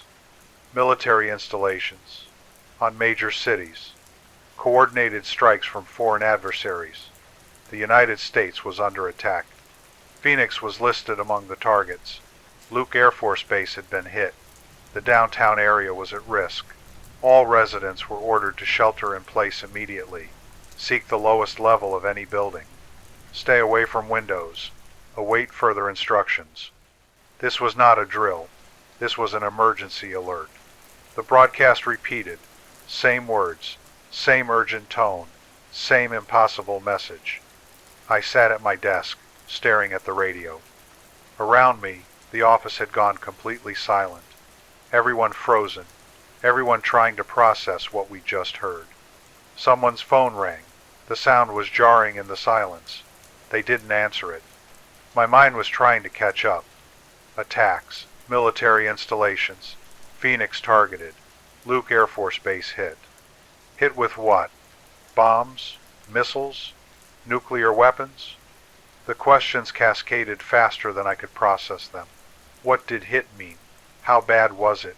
Were more attacks coming? Was Sarah safe at home? What should I do? I looked out my window. Downtown Phoenix looked exactly as it had 5 minutes ago. Buildings, streets, blue sky. No smoke, no fire, no visible signs of anything wrong. But the radio was still broadcasting the emergency alert. Still saying Phoenix was under attack. Still saying to shelter immediately. My phone buzzed. A text from Sarah. Just 2 words. What's happening? I didn't know. Couldn't answer. Could only stare at the message while my hands started shaking. Around the office, people were standing up, moving. Some heading for the windows. Some pulling out phones. Some just standing there, paralyzed by information their brains couldn't process. And the radio kept broadcasting, kept repeating, kept saying the same impossible thing. The United States was under attack. Phoenix was a target. Take shelter immediately. The normal Tuesday morning was over, and whatever came next, nothing would ever be normal again. The office exploded into motion. Not literally, but the stillness shattered. Everyone moving at once, grabbing phones, calling loved ones, checking news sites, trying to understand. My manager appeared from his office. A man who usually moved with deliberate calm was now urgent, intense. He raised his voice to get everyone's attention. We needed to evacuate to the basement, now. Company protocol for emergencies. The building had a designated shelter area. We needed to move. People started gathering their things. Phones, wallets, keys. The instinct to grab belongings even when nothing really mattered anymore. I shoved my phone in my pocket, left everything else. My computer still running. Coffee still warm on my desk. Work abandoned mid-task. The hallway filled with people. Not just our office. Every floor was evacuating. Dozens of people flowing toward the stairwells. Moving fast, but not quite running. That strange controlled panic where everyone knows something terrible is happening, but nobody wants to be the first to lose control completely. I tried calling Sarah. Pulled out my phone as I moved with the crowd. Hit her contact. Pressed the phone to my ear. Nothing. No ringing, no connection. Just silence and then a recorded message. All circuits are busy. Please try your call again later. I tried again. Same result. The network was overwhelmed. Everyone in Phoenix trying to call everyone else at the exact same moment. The cellular system couldn't handle it. Had never been designed to handle it. I tried texting instead. Sent a message telling Sarah I was okay. That I was taking shelter at my office building. That I loved her. That I'd get home as soon as I could. The message showed as sending but wouldn't complete. Stuck. Waiting for a network connection that might never come. The stairwell was packed. 3 floors of office workers all trying to go down at once. We moved in a slow shuffle. Step by step. People pressing against each other. The air getting warmer, stuffier. Bodies generating heat in the enclosed space. Someone behind me was crying. Quiet sobs that they were trying to muffle. Someone else was on their phone, voice rising in frustration. Still no connection. Still no way to reach the people they needed to reach. My mind was racing, thoughts cascading faster than I could process them. Sarah was home. North Phoenix, about 15 miles from downtown. Was she safe? Had the attacks reached there? Should she evacuate? Where would she go? Did she know what was happening? And what exactly was happening? The broadcast said attacks, plural. Luke Air Force Base. Downtown Phoenix mentioned as at risk. But what kind of attacks? Conventional bombs? Missiles? Nuclear weapons? Nuclear. The word kept circling in my head. Luke Air Force Base would be a strategic target. If this was a real war, a serious war, nuclear strikes would make sense. Take out military capability in the opening moves. But if they used nuclear weapons on Luke, the fallout would spread. Would reach downtown. Would reach North Phoenix. Would reach Sarah. I tried to push the thought away. Couldn't. It kept coming back. The image of a mushroom cloud. The knowledge of what nuclear weapons do to cities. Hiroshima. Nagasaki. The footage everyone's seen. The reality nobody wants to imagine happening to their own city. We reached the basement level. The crowd dispersed into a large open area. Concrete floor. Concrete walls. Fluorescent lights. Storage rooms and mechanical equipment. The guts of the building that office workers never normally see. Our manager was directing people, telling everyone to move away from the stairwell. Spread out. Make room for others still coming down. Stay calm. Wait for more information.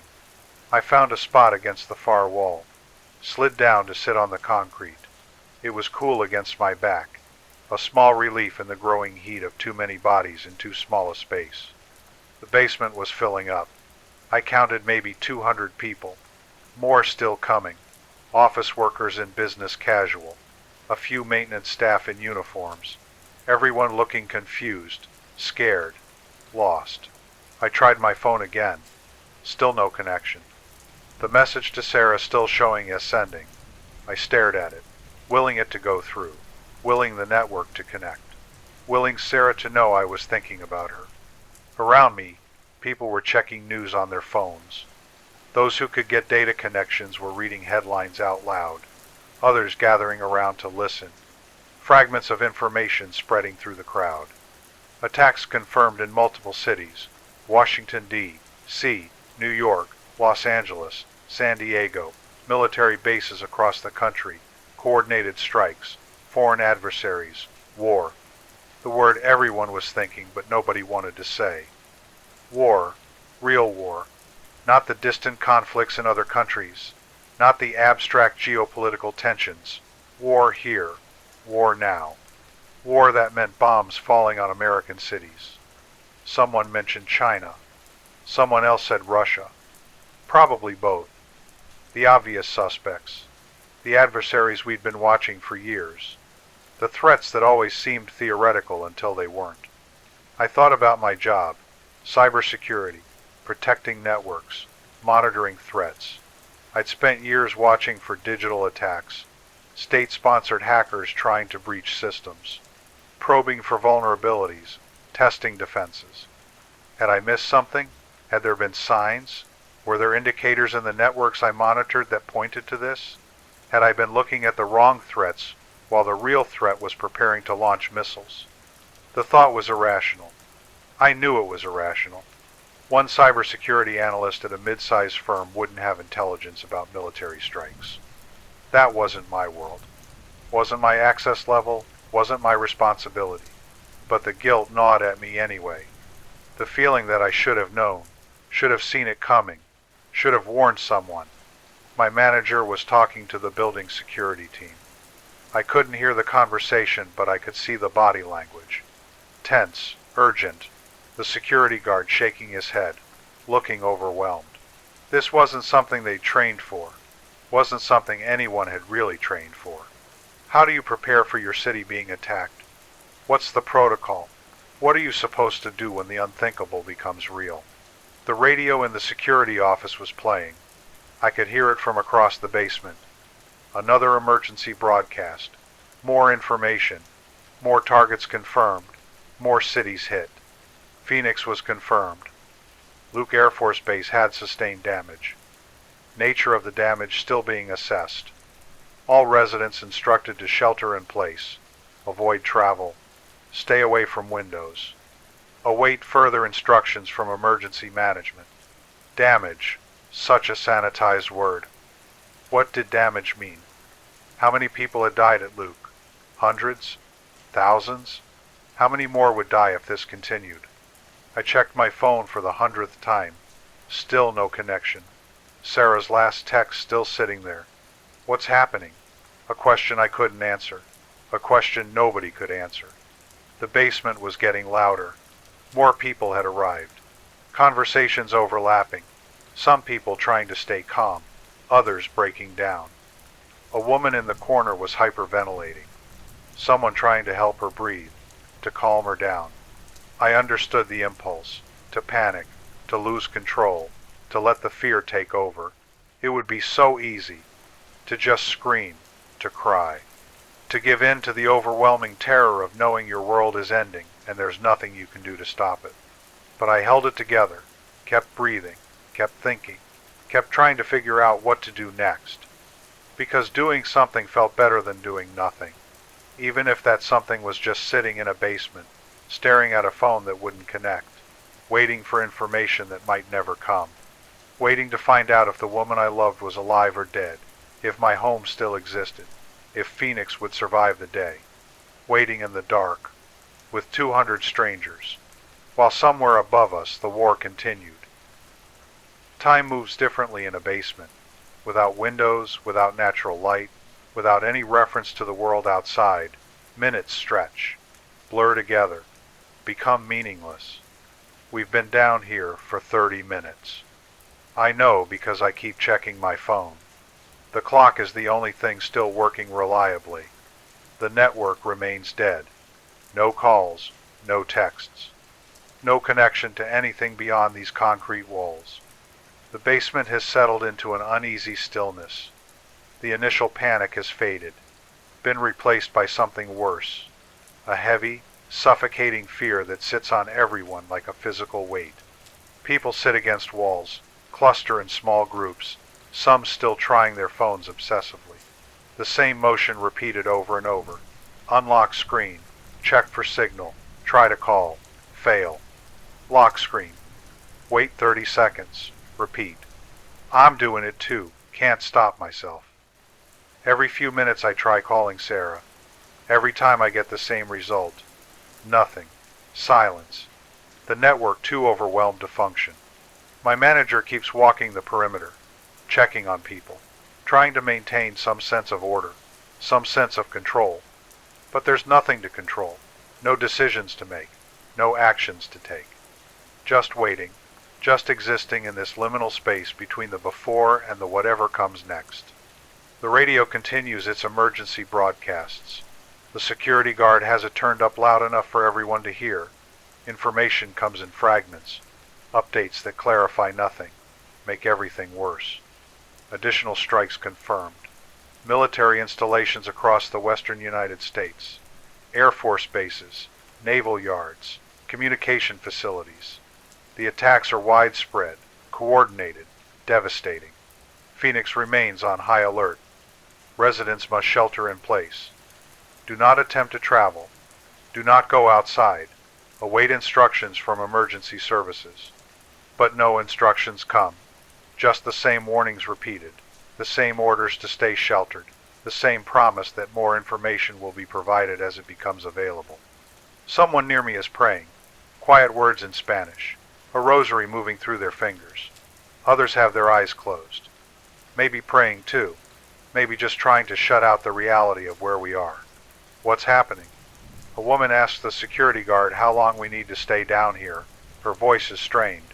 Breaking. She has kids at school. Elementary school on the other side of town. She needs to get to them. Needs to know they're safe. The security guard doesn't have an answer. Nobody has answers. We're operating on instinct and emergency protocols that never accounted for this. For war, for attacks, for the complete breakdown of normal communication and command structures. The woman starts crying. Someone sits with her, tries to comfort her, tells her the schools will be sheltering the kids, that they'll be safe, that teachers know what to do. But nobody knows if that's true. Nobody knows if anywhere is safe, if anyone is doing what they're supposed to do, if the systems we built to protect us are even functioning anymore. I think about Sarah, about our house in North Phoenix, about the neighborhood where we've lived for 10 years, the neighbors we know, the streets we walk, the life we built. Is any of it still there? Are the houses standing?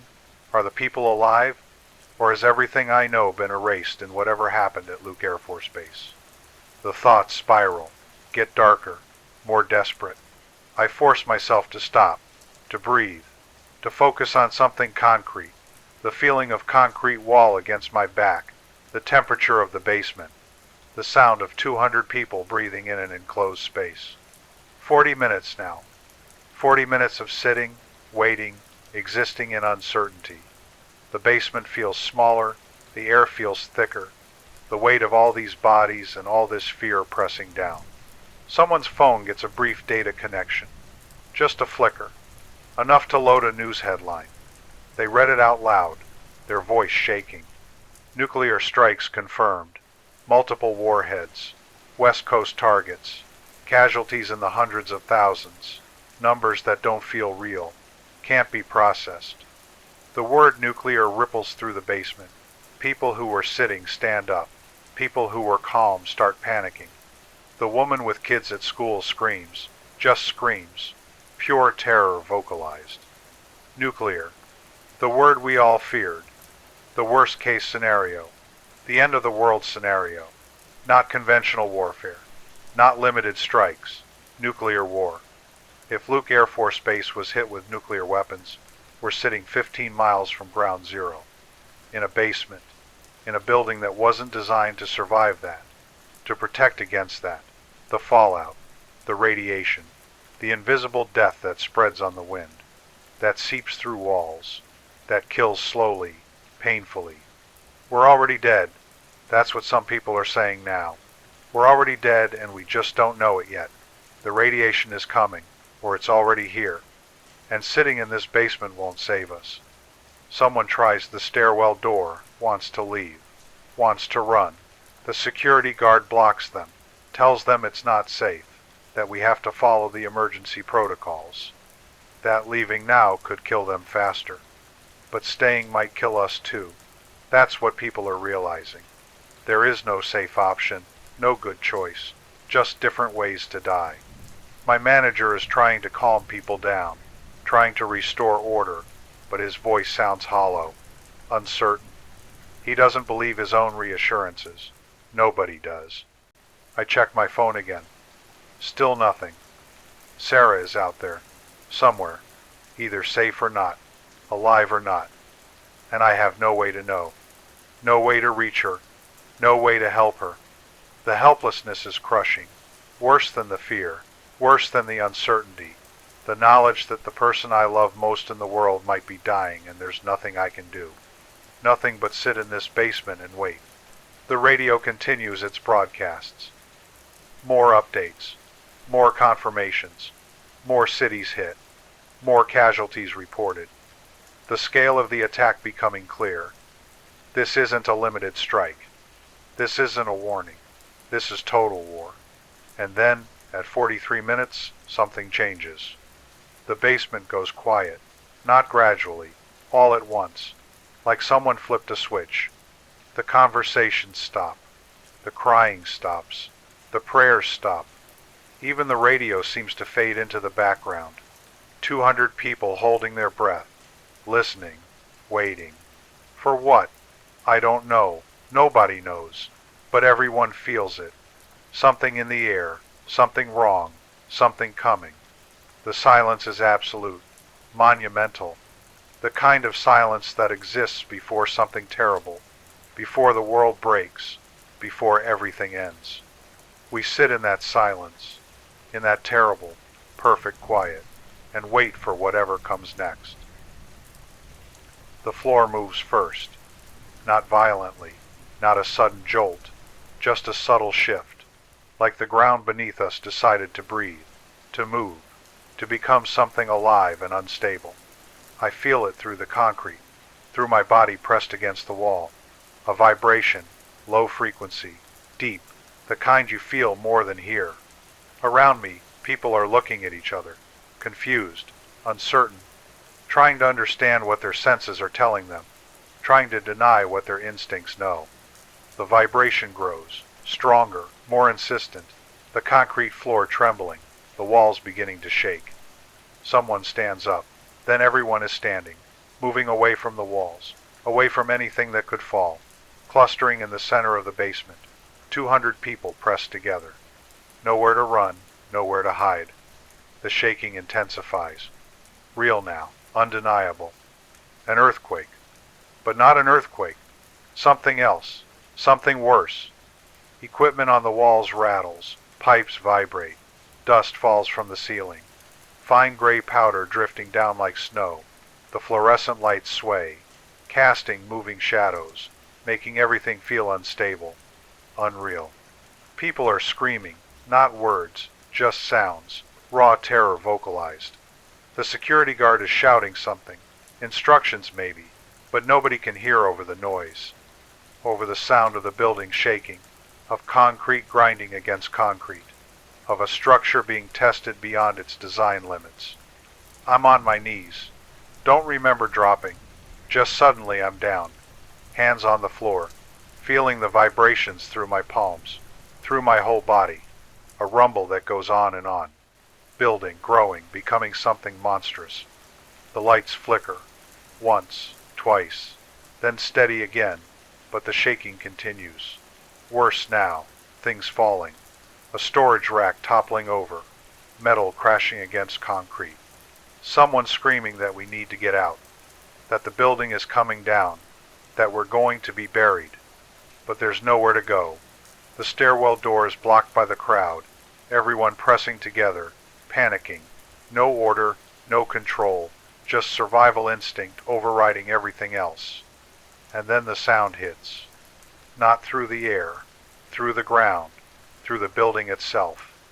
A bass note so deep it's more sensation than sound, felt in your chest, in your bones, in your teeth. A pressure wave, traveling through the earth, through the foundation, through every support beam and concrete wall.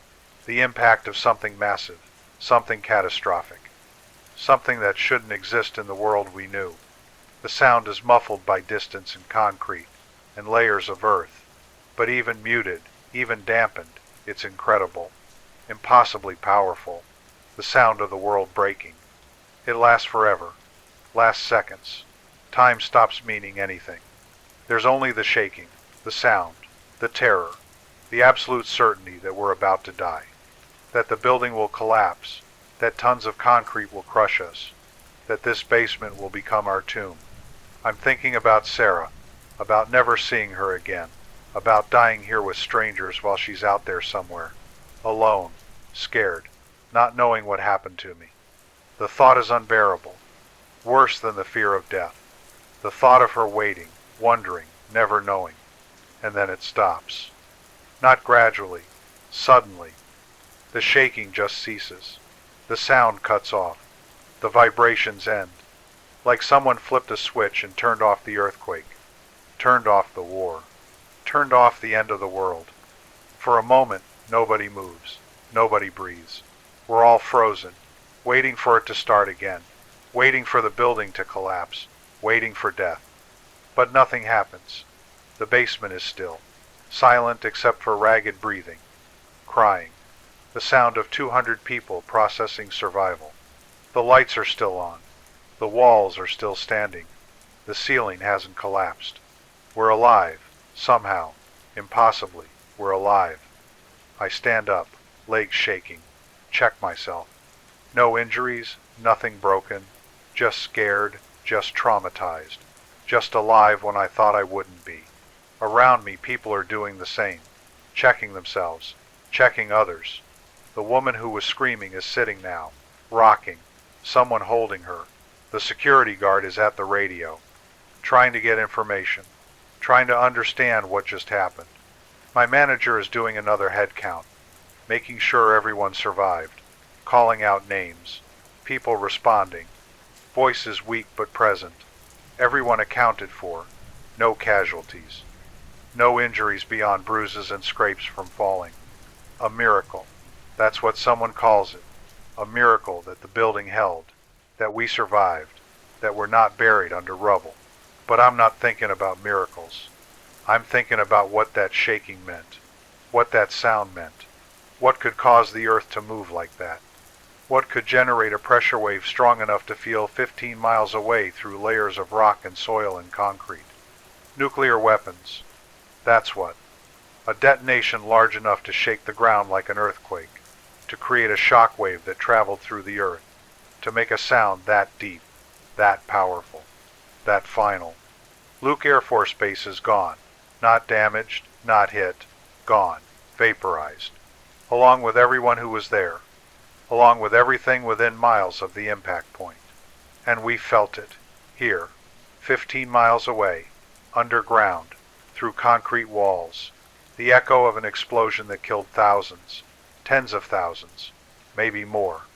The radiation is coming, if it's not already here, spreading on the wind, settling on Phoenix, on our homes, on our families.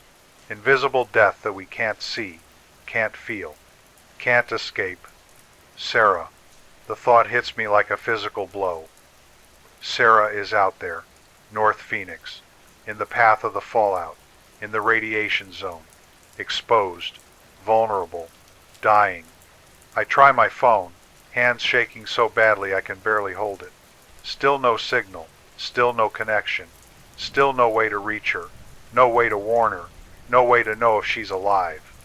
The basement is loud again. Everyone talking at once, asking questions nobody can answer. What happened? What do we do? How long do we stay? Is it safe to leave? Are we going to die? The security guard is listening to the radio, his face pale, expression grim. Whatever he's hearing, it's not good. He turns to address the room. His voice is steady but strained, trying to maintain professional calm while delivering information that destroys any hope of calm. There's been a nuclear strike on Luke Air Force Base, confirmed. Additional strikes on other Phoenix area targets. The city is under attack. Fallout is spreading. Everyone must remain sheltered. Attempting to leave would be fatal. We're trapped. That's what he's saying without saying it. Trapped in this basement, in this building, in this city that's being destroyed around us. How long? Someone asks. How long do we stay down here? The security guard doesn't answer. Doesn't have an answer. Nobody does. We just survived a nuclear explosion 15 miles away. But surviving the blast isn't the same as surviving the war. And the war isn't over yet. Time loses meaning when you're trapped underground, without daylight, without routine, without anything to mark the passage of moments except the clock on a phone that can't connect to anything. 3 hours since the shockwave. 3 hours of sitting in this basement. 3 hours of breathing recycled air and living in fear and waiting for something that might never come. Help, information, permission to leave, anything. The initial panic has faded, been replaced by something worse. A heavy exhaustion, a bone-deep weariness that comes from sustained terror. From holding yourself together when everything inside wants to fall apart. People sit against walls now, scattered throughout the basement in small groups. Some talking quietly, most just silent, staring at nothing, processing what happened, what might still be happening, what comes next. The security guard's radio continues its broadcasts. Emergency alerts on repeat. Instructions that don't help. Warnings we've already heard. The same information cycling endlessly because there's nothing new to report. Or because whatever's new is too terrible to broadcast. Phoenix remains under attack. Multiple strikes confirmed. Casualties unknown but extensive. All residents must shelter in place. Fallout levels are critical. Attempting to travel would be fatal. Emergency services are not operational. Await further instructions. But no further instructions come.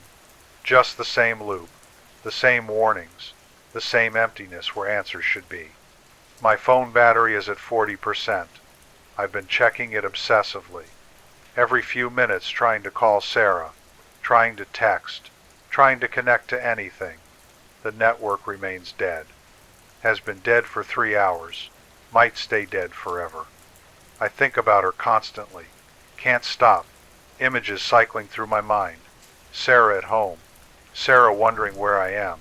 Sarah scared. Sarah sick. Sarah dying. I force the thoughts away. They come back. Always come back. The not knowing is torture, worse than any physical pain. The possibility that she's gone and I'll never know. Never get to say goodbye. Never get to tell her I tried to get home. That I thought about her every second. The basement is getting uncomfortable. Not physically dangerous yet, but deteriorating. The air is stale, heavy with carbon dioxide from 200 people breathing in an enclosed space. The ventilation system is struggling, or maybe failing. Hard to tell. The temperature has risen, bodies generating heat, the Arizona sun beating down on the building above us. Even underground, even in concrete, the heat seeps through. It's over 90 degrees in here. People are sweating, stripping off jackets and blazers, fanning themselves with papers and folders. Water is becoming a concern. The building has a small break room, a water cooler, a few cases of bottled water in storage. The security guard and my manager have been rationing it. 1 bottle per person. 8 ounces. Not enough, but all we have. I drank mine slowly, made it last. But it's gone now. My throat is dry, lips cracking, the heat and fear and dry air taking their toll. I think about the cases of water in the break room upstairs. So close, so inaccessible. Might as well be on another planet. Food isn't an issue yet. Nobody's hungry. Fear suppresses appetite. But eventually we'll need to eat. And there's not much. Some snacks from vending machines. Granola bars. Chips. Office food for office workers who expected to go home for dinner. Nobody expected to be trapped. Nobody prepared for this. Why would we? Nuclear war was theoretical, distant, the kind of thing you see in movies but never experience in reality. Except now it's reality. And we're living it. Trapped in a basement with dwindling supplies and no communication, and no idea how long we need to survive here. The mood has shifted, gotten darker. People aren't talking as much. The conversations that do happen are quiet, subdued, about families they can't reach, homes they can't return to, lives that might already be over. The woman with kids at school hasn't stopped crying. Not loud, just constant tears. Silent grief for children she can't protect, can't even know are alive. Someone sits with her, holds her, but there's nothing to say, no comfort to offer. A man in his 20s is pacing, back and forth across the basement, wearing a path in the concrete. He can't sit still, can't accept being trapped. Every few minutes he goes to the stairwell door, tests it, considers leaving, then backs away. The cycle repeats, trapped by his own survival instinct. My manager has stopped trying to maintain order, stopped giving updates, just sits in a corner, head in his hands, the weight of responsibility crushing him. He's supposed to keep everyone safe, supposed to know what to do, but nobody knows what to do. Nobody's been trained for the end of the world. Dave, my coworker, is near me. We haven't talked much. What is there to say? He has a girlfriend, lives with her in Tempe, about 20 miles from here. He's been staring at his phone for 3 hours, willing it to work, to connect, to let him hear her voice one more time. I understand.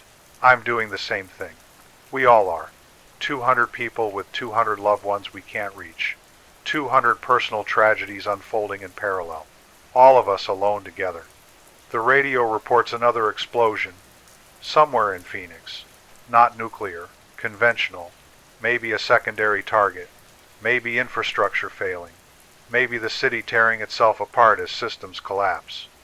Nobody reacts. We're beyond reacting, beyond fear, beyond anything except numb acceptance. The world is ending, and we're sitting in a basement waiting for our turn. 4 hours now. 4 hours since the emergency alert. 4 hours since normal ended. 4 hours of waiting, wondering, slowly breaking. The battery on my phone is at 32%. I've been keeping the screen off, conserving power, but it won't matter. Even with battery, without a network, the phone is just a paperweight, an expensive piece of metal and glass that can't do the one thing I need it to do. Connect me to Sarah. Let me hear her voice. Let me know she's alive. But the phone stays silent. The network stays dead. And I sit in this basement, in this tomb, in this waiting room for the end of everything. Hour 5 approaches. The air gets thicker. The mood gets heavier. The hope that anyone's coming to save us fades a little more. We're on our own, trapped, surviving. But for how long, and for what purpose? Outside, Phoenix is dying, or already dead, and we're sitting underground, breathing stale air, rationing water, waiting for permission to leave that might never come, waiting to find out if we're survivors or just the last to die. The radio crackles. Different this time. Not the automated emergency broadcast we've been hearing for hours. Something else. Someone else. The noise in the basement cuts off. 200 conversations stopping mid-sentence. Everyone turning toward the security office, toward the radio, toward the voice coming through the static. It's the president. I recognize the voice immediately. We all do. The voice we've heard in press conferences and State of the Union addresses and campaign rallies. The voice of authority, of leadership, of America. But different now, strained, heavy, carrying a weight that no president should have to carry. The audio is poor, crackling, breaking up. The broadcast infrastructure damaged, the signal weak, but clear enough to hear every word. My fellow Americans, at approximately 11:15 this morning, Eastern Time, the United States came under coordinated attack by forces of the Chinese and Russian governments. Multiple nuclear and conventional weapons were deployed against military installations and civilian targets across our nation. The words hang in the air. Nuclear, multiple, coordinated. The confirmation of what we already knew, what we felt, what we survived, made official, made real. Casualties are extensive. We have lost American cities. We have lost military bases. We have lost hundreds of thousands of our citizens. Brothers, sisters, parents, children. Gone in moments. Taken from us by an act of unprecedented aggression. My hands are shaking. Hundreds of thousands. The number doesn't feel real. Can't be real. But it is. Luke Air Force Base had thousands of personnel. The surrounding areas had tens of thousands of residents. All of them gone. Vaporized. erased. Sarah. The thought pierces through the president's words. Is she part of that number? Is she one of the hundreds of thousands lost? Is our house gone? Our neighborhood? Our life? I want to turn off the radio. Can't bear to hear more. But I can't look away. Can't stop listening. Need to know. Need to understand the scope of what's been done to us. Phoenix, Arizona has sustained multiple strikes. Luke Air Force Base. Davis-Monthan Air Force Base in Tucson. Strategic targets throughout the metropolitan area. The fallout is spreading. Residents are advised to remain sheltered. Emergency services are working to establish safe evacuation corridors. Working to establish, future tense, meaning they don't exist yet. Meaning we're still trapped, still on our own, still waiting. Around me, people are crying, some silently, some openly sobbing. The confirmation hitting harder than the attack itself. The official acknowledgement that yes, this happened. Yes, your city is gone. Yes, everything you knew is destroyed. But the president isn't finished. The tone shifts, becomes harder, colder, the grief transforming into something else, something fierce. To those who perpetrated this attack, to the governments of China and Russia, to those who believed they could strike at America without consequence, you have made a grave miscalculation. The United States of America will not falter, will not surrender, will not forgive this act of war. Our military remains strong. Our resolve remains unbroken. Our response will be swift, decisive, and overwhelming. You wanted war. You will have it. And you will regret, for whatever time remains to you, that you ever dared to raise your hand against the American people. The words are delivered with cold fury.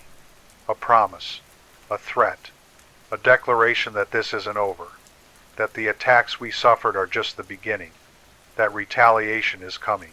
Part of me feels it, that surge of anger, that desire for vengeance. They destroyed Phoenix, killed hundreds of thousands, killed Sarah, maybe killed Sarah. The uncertainty is agony.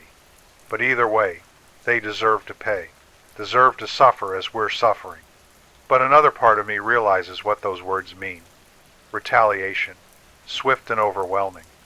That means more nuclear weapons, more cities destroyed, more hundreds of thousands dead, Chinese cities, Russian cities, civilians who had nothing to do with this decision, who are just like us, sitting in basements, wondering if their loved ones are alive, waiting to die. The cycle continuing, the violence escalating, the world ending not all at once but in stages, city by city, strike by strike, until there's nothing left but radioactive ash. To the American people, we will survive this. We will rebuild. We will emerge from this darkness stronger and more united than ever before. Do not lose hope. Do not give in to despair. Help is coming. Recovery is possible. America endures. The broadcast ends, returns to static. Then the automated emergency alerts resume, the same loop we've been hearing. As if the president's address was just a brief interruption in the regularly scheduled apocalypse. The basement is silent. Everyone processing what we heard. The confirmation, the promise of retaliation, the hollow reassurance that help is coming. Nobody believes it. The help part. We've been sitting here for 5 hours. No help has come. No evacuation. No rescue. Just us and the radiation and the slowly depleting supplies. But the retaliation, that we believe, that makes sense. America doesn't accept attacks without response, doesn't let enemies strike without consequence. The doctrine of mutual assured destruction wasn't just theoretical, it was a promise. You hit us, we hit you. Everyone dies together. And now we're living it, the promise fulfilled, the doctrine enacted, the end of the world unfolding exactly as planned. A man stands up. Older, maybe 60. He walks to the center of the basement, looks around at all of us. His voice is steady, calm, almost resigned. He says we need to accept reality. The president talked about survival, about rebuilding, but we're not surviving. We're sitting in a radioactive zone. The fallout is here. It's in the air. It's on the building. It's seeping through the walls. We're already contaminated. Already dead. We just haven't stopped breathing yet. Nobody argues. Nobody offers false hope. Because he might be right. Probably is right. The radiation levels outside are critical. We've been underground for hours, but that doesn't make us immune. Doesn't protect us completely. We're dying slowly instead of dying instantly. That's all shelter bought us. A few extra hours, maybe a day, maybe two, before the radiation sickness starts. Before the vomiting and the bleeding and the slow shutdown of our bodies. The woman with kids at school screams, tells them to shut up, to stop, that her children are alive and she's going to see them again. That help is coming, that the president said so. But her voice breaks. She doesn't believe it either. Wants to, desperately wants to, but can't. I look at my phone, 28% battery. Still no signal. Still no way to reach Sarah. Still no way to know if she's alive or dead or dying. The president's words echo in my mind. Hundreds of thousands of casualties. Phoenix sustained multiple strikes. Fallout is spreading. Sarah was in North Phoenix, in the path of the fallout from Luke. In the danger zone, exposed, unprotected. She's gone, the thought crystallizes. Becomes certainty. Not hope, not fear, just acceptance. She's gone, and I'll never see her again. Never hold her. Never tell her I love her one more time. I survived the attack. Survived the shockwave. Survived 5 hours in this basement. But for what? To sit here and die slowly? To wait for radiation sickness while the world burns? The president promised retaliation. Promised that our enemies would regret their actions. But retaliation won't bring Sarah back. Won't bring any of them back. The hundreds of thousands gone. The millions more who will die in the response. We're all dead. Everyone. Everywhere. The weapons are flying. The cities are burning. The radiation is spreading. This is it. This is how humanity ends. Not with a whimper, with overlapping nuclear explosions and presidential promises of vengeance, and 200 people trapped in a basement waiting to die. The radio continues its broadcast. Emergency alerts. Instructions for survival. Promises that help is coming. But we know better. We know the truth. Help isn't coming. Survival isn't possible. The world ended 5 hours ago. We're just too stubborn to stop breathing yet. 48 hours. 2 full days in a basement. 2 days of breathing stale air and rationing water and waiting to die. But we didn't die. Somehow. Against all odds. Against all expectations. We survived. The time passed in a blur. Hours blending together. Day becoming night becoming day again without windows to mark the transition. Just the clock on my phone counting down. Battery percentage dropping. Network still dead. Sarah still unreachable. The first 24 hours were the worst. The fear fresh. The hope not yet extinguished. Every hour we expected help. Expected evacuation. Expected something to change. But nothing changed. Just the same emergency broadcasts. The same warnings. The same promises. That help was coming. Eventually. Soon. When it was safe. We ran out of water after 18 hours. The bottles exhausted. The cooler empty. People getting desperate. Thirsty. Some talking about leaving. About taking their chances with the radiation rather than dying of dehydration in a basement. But the security guard held firm. Kept the stairwell blocked. Kept repeating the warnings. Leaving meant certain death. The fallout levels were still critical. We had to wait. Had to trust the system. Had to believe rescue was coming. By the 30-hour mark, people were getting sick. Not radiation sickness. Dehydration. Heat exhaustion. Panic attacks. The woman with kids at school had to be restrained. She tried to force her way to the stairwell, screaming that she needed to get to her children, that she didn't care about radiation, that dying trying was better than dying waiting. They calmed her down eventually, gave her the last of the water, talked her back from the edge. But her breakdown crystallized what everyone was feeling. We were prisoners, trapped by invisible danger, waiting for permission to live or die. The second day was quieter, resignation setting in, energy depleted, bodies shutting down from lack of water and food and hope, people lying on the concrete, not moving, not talking, just existing, waiting for the end. My phone died at the 36-hour mark. Battery finally exhausted. The last connection to the outside world gone. Just a dead piece of metal in my pocket. I kept checking it anyway. Muscle memory. The same motion I'd been repeating for 2 days. Unlock screen. Nothing. Lock screen. Wait. Repeat. But now the screen stayed black. Empty. Final. I thought about Sarah constantly. Wondered if she'd survived. If she'd found shelter. If she was in a basement somewhere like me. Waiting. Hoping. Or if she'd been caught in the open. Exposed to the fallout. Dying slowly while I sat underground unable to help. The not knowing was agony. Worse than thirst. Worse than heat. Worse than fear. The possibility that she was gone and I'd never know. Never get closure. Never get to say goodbye. At the 42-hour mark, the radio changed. Not the president this time. Military, official, professional, a colonel giving updates. Real information, not automated warnings. Evacuation operations were underway. Teams were moving through Phoenix, extracting survivors from shelters. Radiation levels were still elevated but manageable with proper protection. Safe zones had been established outside the fallout area. Transportation was available. Help was coming. Actually coming. Not promises. Not eventually. Coming now. The basement stirred. People sitting up. Listening. The first real hope we'd felt in 2 days. Maybe we weren't abandoned. Maybe we weren't going to die down here. Maybe rescue was real. 2 hours later we heard them. Footsteps in the stairwell. Heavy boots. Multiple people. Voices calling out. Asking if anyone was down here. Telling us to stay calm.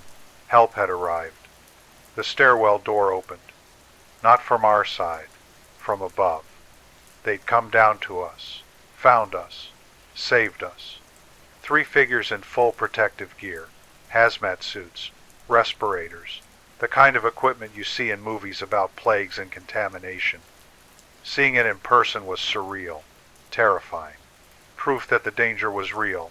That the air above us was poisoned. But they were here. That's what mattered. They were here and they were getting us out. The lead figure identified himself as Captain Morrison. FEMA disaster response. He explained quickly, efficiently. We'd been in shelter for 48 hours. Long enough for the most dangerous radioactive particles to settle. The air was still contaminated but survivable with protection. They had suits for everyone. Not full hazmat, lighter gear, masks, coveralls. Enough to filter the air, to protect our skin, to get us from here to the transport vehicles. We'd be evacuated to a safe zone, medical screening, decontamination, food, water, communication with loved ones, everything we needed. But we had to move now, move fast. Follow instructions exactly. The basement came alive. People standing, moving, following orders. The promise of escape overriding exhaustion, overriding despair. We were getting out, actually getting out. They distributed the protective gear, showed us how to put it on, how to seal the masks, how to move safely. Everything methodical, practiced. They'd done this before, extracted other groups, other basements, other survivors. I pulled on the coveralls, fitted the mask. The air tasted metallic, filtered, strange, but breathable, life-saving. Captain Morrison led us up the stairs, single file, slowly, 200 people climbing from basement to ground level, from shelter to whatever remained of the world above. The stairwell was dark. Emergency lighting only. Some of the floors we passed showed damage, cracked walls, fallen ceiling tiles, but structurally sound. The building had held, protected us, given us time. We emerged into the lobby, or what used to be the lobby. The windows were blown out, glass everywhere, dust coating every surface, but it was standing, intact enough, and beyond the windows I could see Phoenix, or what was left of it. The city was gray, everything gray, ash covering the streets, the buildings, the cars, a thick blanket of radioactive dust that had settled over everything. The sky was hazy, not quite dark but not clear, a strange twilight quality even though it should have been mid-afternoon. The downtown skyline was altered. Some buildings were missing, others damaged, holes where glass and concrete should be. Phoenix looked like a war zone, because it was a war zone, had been for 2 days. But people were moving through it. Rescue teams in protective gear, military vehicles, buses waiting to transport survivors, organization, structure, the machinery of disaster response operating despite the devastation. We were directed to the buses, helped aboard, given water immediately. Bottles passed down the aisle. I drank mine in seconds. The first liquid in over a day. It tasted like salvation. The bus filled. Other survivors from other buildings joining us. All wearing the same protective gear. All looking shell-shocked, traumatized, but alive. The bus started moving, slowly, navigating streets filled with debris and abandoned cars and gray ash. I looked out the window, watched Phoenix pass by. The destruction was everywhere. Not complete, not total annihilation, but widespread. Buildings damaged, streets impassable, infrastructure collapsed, a city broken but not erased. We passed areas that were worse, entire blocks reduced to rubble. Ground zero of secondary explosions, the conventional strikes that had followed the nuclear ones.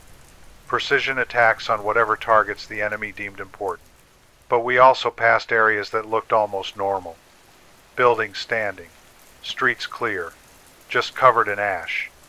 Phoenix hadn't been destroyed completely, just wounded, badly, critically, but not killed. The ride took an hour, west out of the city, away from downtown, away from Luke Air Force Base, away from the fallout zone, to somewhere the radiation levels were safe, or safer, safe enough to establish operations. The safe zone was a massive tent city, military tents, medical stations, registration areas, thousands of people, survivors from across Phoenix, all converging on this one location, all seeking the same things. Food, water, safety, information about loved ones. We were processed through decontamination, stripped of the protective gear, checked for radiation exposure. The readings came back negative, clean. We'd been underground long enough. Protected enough. The concrete and soil in 48 hours had saved us. I was given clean clothes, directed to a medical tent for examination, checked for injuries, for dehydration, for shock. The doctor said I was fine, remarkably fine, healthy enough to move to the general population area, to wait for further instructions. I asked about communication, about contacting family. The doctor pointed to another tent, communications hub. They had satellite phones, limited but functional. I could try to reach someone. I walked to the communications tent, my legs shaky, body weak from 2 days without food or water, but moving, alive, hopeful for the first time since the attacks. The tent was crowded, a line of people waiting for phones, all with the same desperate need, to call someone, to hear a voice, to know if anyone they loved had survived. I waited my turn, 40 minutes, 50, each person ahead of me taking their time, making their calls, having their reunions or learning their losses. Then it was my turn. A volunteer handed me a satellite phone, asked who I needed to call. I gave them Sarah's number. Hoped she'd answer, hoped her phone still worked, hoped she was alive. The phone rang. Once, twice, 3 times. Then a voice, her voice, saying hello, uncertain, scared. Sarah. I couldn't speak at first, couldn't process that she was real. that she'd survived, that I was hearing her voice after 2 days of silence. She asked who was calling. I managed to say my name. Managed to tell her it was me, that I was alive, that I'd made it out of downtown. She broke down, crying, saying my name over and over, saying she thought I was dead, that she'd been in a shelter, that she'd tried to call but nothing worked, that she'd been waiting, hoping, praying. I told her where I was, the safe zone west of the city. Asked where she was. She said the same place, the same safe zone. They'd evacuated her neighborhood yesterday, brought her here. She'd been looking for me, searching through the crowds, not knowing if I'd made it. The volunteer helped us coordinate, found Sarah in the crowd, directed us to a meeting point. I ran, actually ran, energy I didn't know I had carrying me through the tent city. And then I saw her, standing by a medical tent, still in her evacuation coveralls, hair pulled back, face tired but beautiful, alive, real, mine. We collided, held each other, both of us crying, both of us shaking, both of us unable to believe the other was real, was here, was safe. I don't know how long we stood there. Minutes, hours. Time didn't matter. Nothing mattered except that we were together, that we'd both survived, that somehow, impossibly, we'd made it through. Eventually we sat, found a quiet corner, held hands, talked about the 2 days, about the basement, about her shelter in North Phoenix, about the fear and the waiting and the certainty that the other was gone. She'd been at home when the alerts came, ran to a neighbor's house. They had a basement, a real one, deep, concrete reinforced, built by someone paranoid about nuclear war. That paranoia had saved 15 people, kept them safe while Phoenix burned above them. They'd been evacuated yesterday, given protective gear, brought here. She'd been searching for me ever since, going through registration lists, asking volunteers, hoping, losing hope, then hoping again. I told her about the office building basement, about the 200 people, about the shockwave and the president's address, and the 48 hours of waiting, about thinking she was gone, about the agony of not knowing. We cried together, grieved for the city we'd lost, for the people who hadn't made it, for the life we'd had that was gone forever. But we were together. That had to be enough. A loudspeaker announcement interrupted. Everyone to the main assembly area. Important update. Information about the situation. About what came next. We joined the crowd. Thousands of survivors gathering. Waiting to hear. Waiting to understand. A military officer took the stage. General. 4 stars. The kind of rank that meant important information. Real decisions. He spoke clearly, directly, respected us enough to give us the truth. The United States had responded to the attacks. Within 12 hours of the first strikes, American forces had launched a massive counterstrike, nuclear and conventional weapons, targeting military installations across China and Russia, strategic response, proportional but devastating.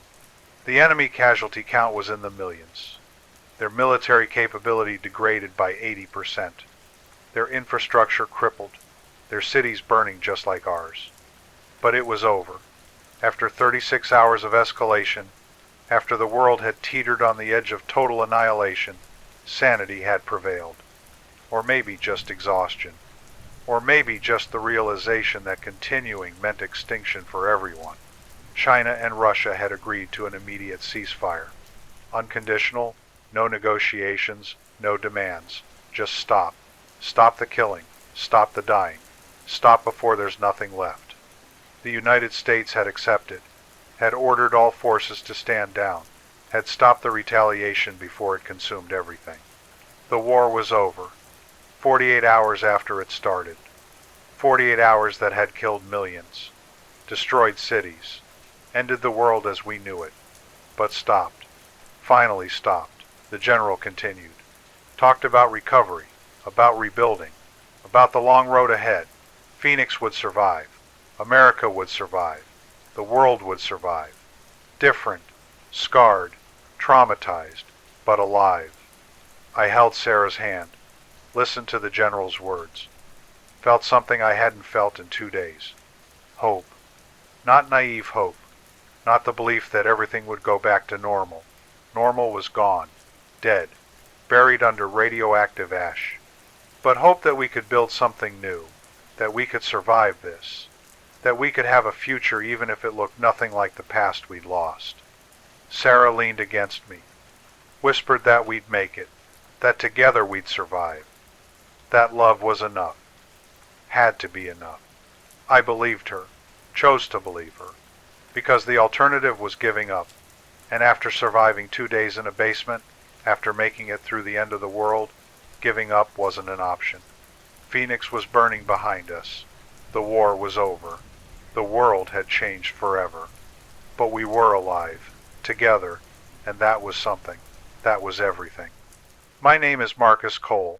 I survived the day Phoenix fell, the day the world went to war, the day everything changed.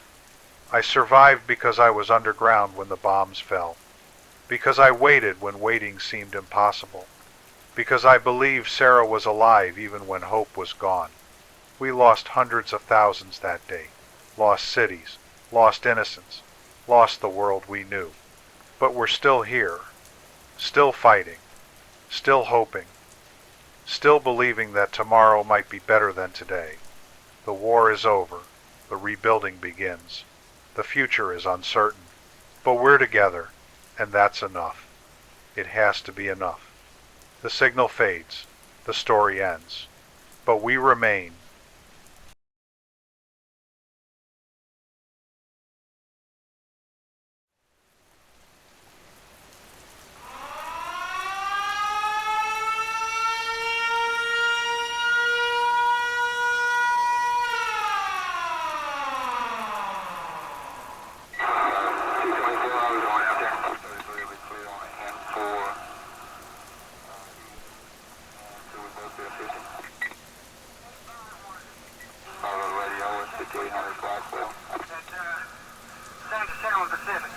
Out there? Yes, clear. We're loud and clear. Pacific. 4423 live, look at the mobile station. America. C7? Yes, ma'am, we'll be clear, and 233 will be clear on the N4 E. Edward, and so we both be efficient. It started like any other morning in the city. The heat was already pressing through the blinds when I woke up. The same soft hum of the ceiling fan above my bed, trying to keep pace with the humidity. Miami never really sleeps. It just changes tempo. Mornings belong to the quiet few who still think they can beat the heat, the rush, and whatever this city decides to throw at them. I made coffee the same way I always did. 1 spoon too much, bitter but strong enough to keep me upright. The radio on my kitchen counter crackled faintly as I flipped through the frequencies, half listening to the news while checking the early reports from the comms grid. Everything looked stable. Signal integrity, bandwidth flow, all green. By the time I got to the facility, a low, windowless building sitting near the bay, the sun was already glaring off the water. From the outside, it looked like any other telecom relay station. Inside, it was a labyrinth of cables, servers, and cold fluorescent light. I've worked there for almost 8 years, maintaining regional comms infrastructure, satellite relays, backup transmissions, and the old analog systems that refuse to die. The place feels like a forgotten limb of civilization, humming quietly in the background while everyone else stares at their phones. But today felt different. Not in any measurable way. The readings were all fine. The air conditioning still humming. The smell of burnt dust from overheated servers still familiar. Yet, there was something underneath it. Something quiet. Maybe it was the silence on a few emergency channels. The kind of silence that doesn't come from malfunction, but from people who stopped talking. A few colleagues mentioned strange satellite pings early that morning. Foreign signals bouncing off U.S. military frequencies, short bursts, encrypted, and gone in seconds. We brushed it off as interference. Still, I logged them manually. Something about them felt deliberate. As the day went on, the air grew heavier. Outside, the city shimmered under the kind of heat that makes everything look like it's vibrating. The harbor cranes stood still. Even the traffic noise seemed distant. There was no real reason to feel uneasy, and yet I couldn't shake it. Maybe it was instinct, or maybe years of listening to static have made me sensitive to the smallest disruptions. Somewhere between the constant hum of equipment and the faint flicker of the status lights, I caught myself staring at the signal monitor longer than usual, waiting for something, anything, to happen. It was still morning, but something in the air said it wouldn't stay that way for long.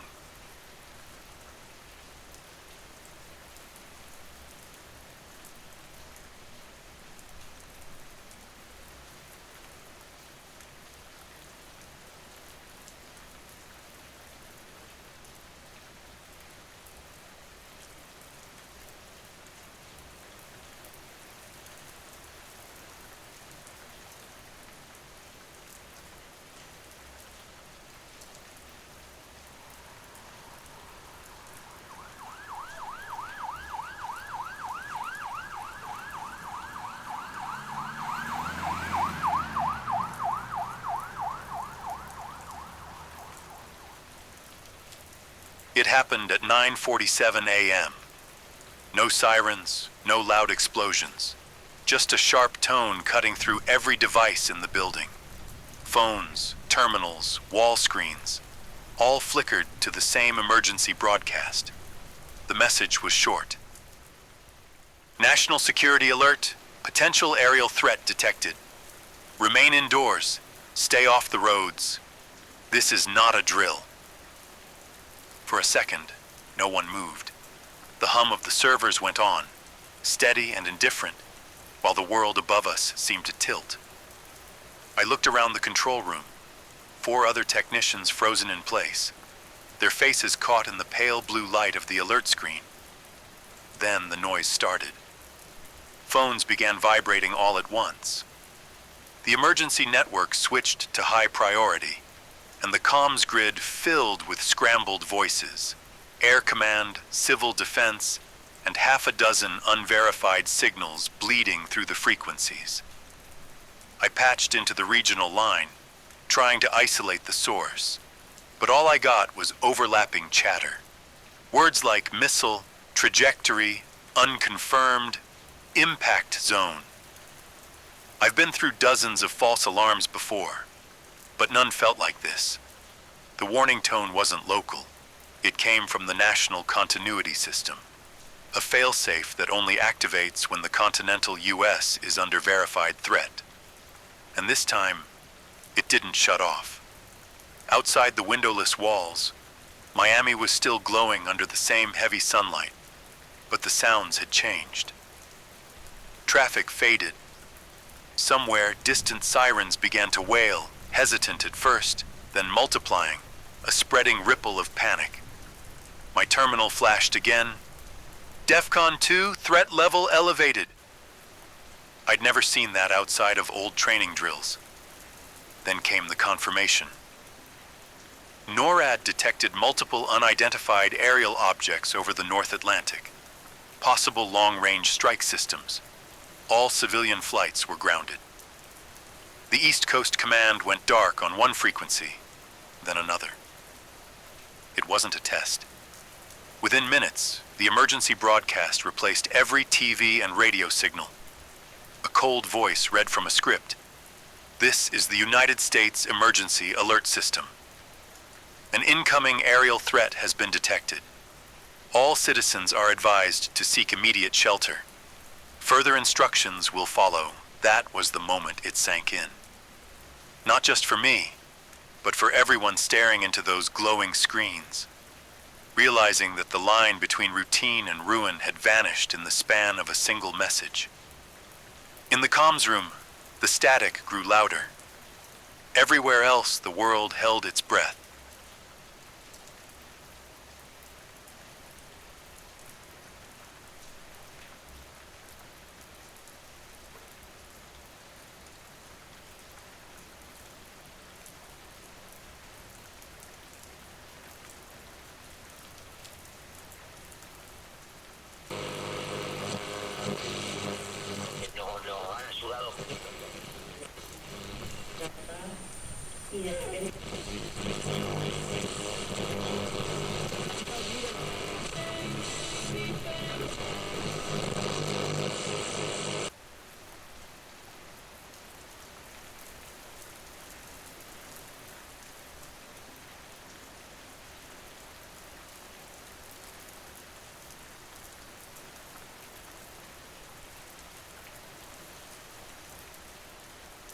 By early afternoon, the city was already changing shape.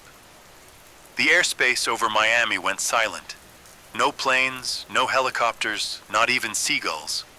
Every screen, every radio frequency, every emergency channel now carried the same order. All citizens are to proceed immediately to the nearest designated underground shelter. Bring essential items only. Follow the instructions of emergency personnel. This is not a drill. The words repeated in a calm, rehearsed voice. But there was something behind it. A tremor. Within minutes, the streets became veins of chaos.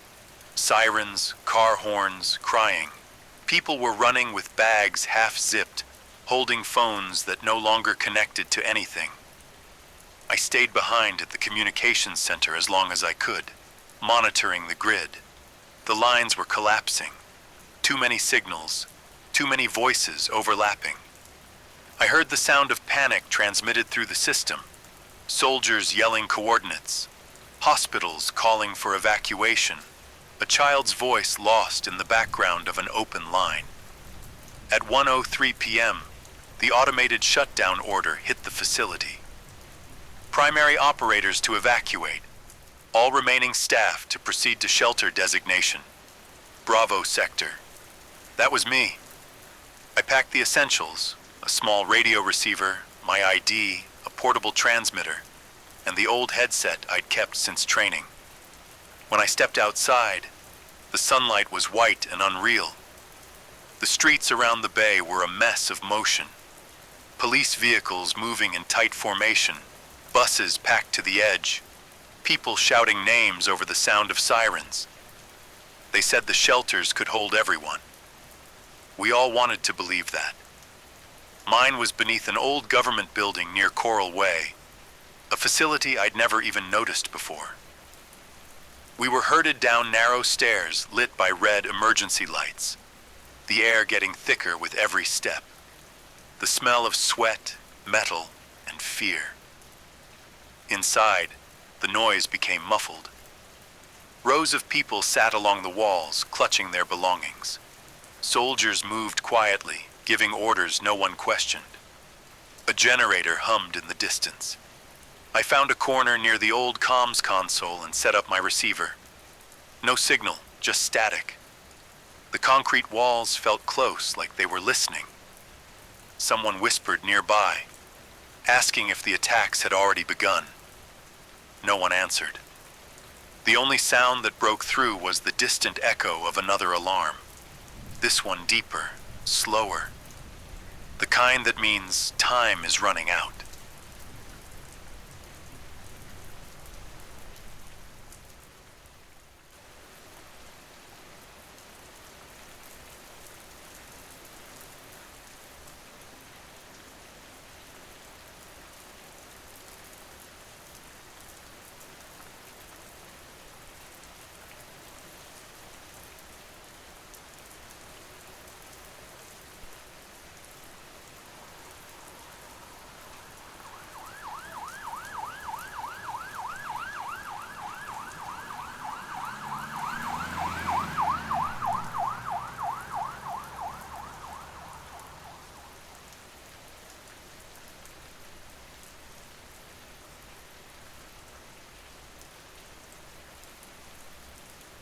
Time doesn't move the same way underground.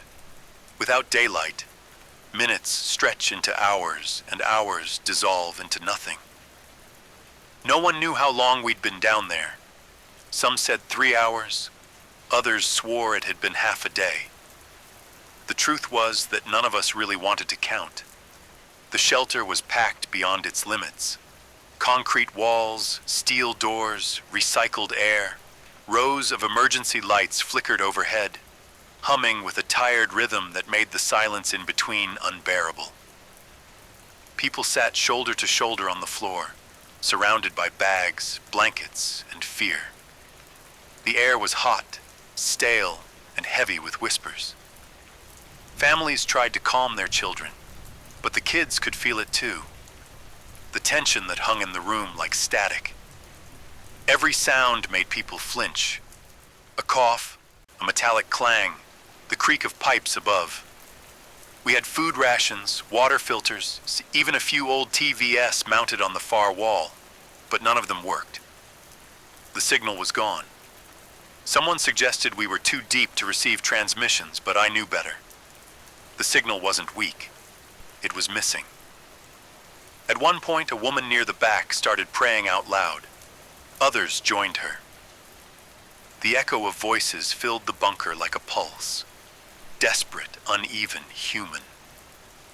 Across the room, a soldier leaned against the wall, gripping his rifle tighter each time someone raised their voice. They weren't trained for this. None of us were. The longer we stayed, the more the air seemed to shrink. People argued about space, about food, about news that didn't exist. One man swore he'd seen explosions from the highway before they sealed the doors. Another insisted it was all an exercise, that we'd be out by evening. Everyone needed to believe something. I sat near the old console, trying to tune into anything beyond the static. The headset buzzed with empty noise, frequencies overlapping like a storm with no thunder. Every few minutes, I'd catch a fragment, a single distorted word, a faint tone, but nothing stayed long enough to make sense of it. Then the generator flickered. The lights dimmed, and for 5 long seconds, everything went dark. No one spoke. You could hear hundreds of people holding their breath at once. When the lights came back, the air changed. That's when I realized fear doesn't explode. It spreads quietly, like smoke, filling every corner until there's no room left to breathe. And in that moment, surrounded by strangers beneath layers of concrete, I understood something simple and terrifying. We were safe from the outside world, but trapped with everything it had left behind.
The bunker vibrated softly at first, a low hum that seemed normal until it wasn't. Then came the sirens, long, piercing, insistent. They filled the air with a sense of inevitability. Over the intercom, a calm but firm voice repeated the order. All personnel, remain in shelter. This is not a drill. Brace for impact. A cold tension settled over us. Conversations died. Phones were silenced. Every face turned toward the steel walls, every ear straining to hear something, anything, above the hum. pressed my hand against the cold concrete beside me, feeling the vibrations growing stronger. My breath tightened. Then it began. At first, a deep, resonating boom rolled through the earth. The sound wasn't distant. It was inside me, inside the bunker, shaking the very air. A sharp flash of light burst through cracks in my mind before the bunker was filled with a blinding, roaring force. The ground beneath trembled violently, steel groaning under pressure. Dust and debris rained from the ceiling as the shockwave swept through, carrying with it a heat that seemed to pierce the walls themselves. Some screamed. Others clutched their loved ones. I pressed myself flat against the wall, covering my ears, fighting the ringing in them. The air was thick now, charged with something acrid, metallic, impossible to name. Phones and radios crackled with static, then went dead. Outside, a muffled, monstrous sound rolled over us, a mixture of explosion, wind, and destruction. Through the chaos, the voice over the intercom came again. All personnel remain sheltered. Impact confirmed. Additional hostile trajectories detected. Brace yourselves. Another impact followed. Sudden, violent, a hammer against the earth. The ground jolted so sharply that cots slid, supplies tumbled, and people cried out. The bunker groaned under the strain, every wall seeming to shiver. Somewhere far above, the world itself was breaking apart. In the silence that followed, breathing became the loudest sound. Faces were pale, eyes wide with disbelief. Whispers turned to prayers. The air smelled of ozone and dust, sharp and heavy. My mind raced. Images of my family, of Miami above ground, flashed like film. Skyscrapers glowing with fire, smoke curling into the sky, streets reduced to chaos. Somewhere in the distance, I thought I heard another blast, muffled yet terrifyingly close. The thought that this might not be over yet tightened the knot in my chest. The air felt heavier, filled with the knowledge that nothing would be the same again. We stayed pressed against the walls, silent but aware of the world above, a world that had been forever altered. The impact was not just physical. It was a rupture in reality itself, a moment after which everything would belong to before and after. And this, the deafening silence that followed, was the beginning of after.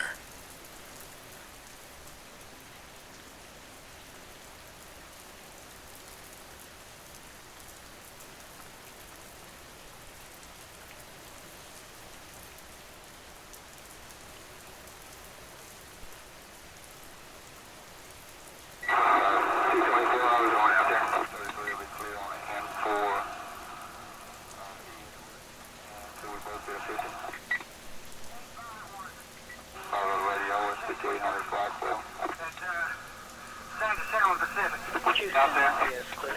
We're loud and clear. Pacific. 4423 live, we'll get the mobile station. On the intercom. C7?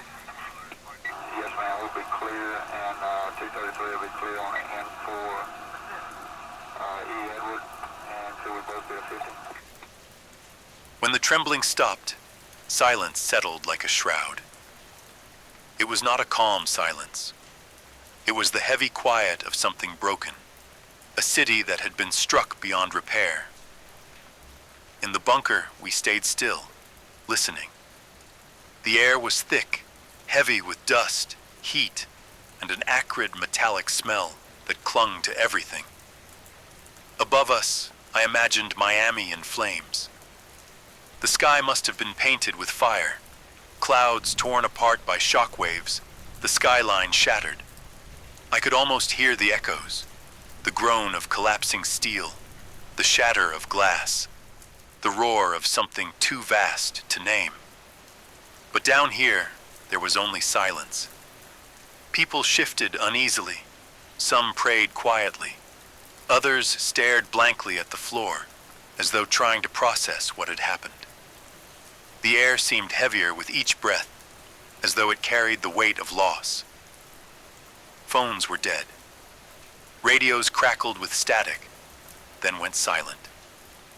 We were cut off, isolated under layers of concrete and steel.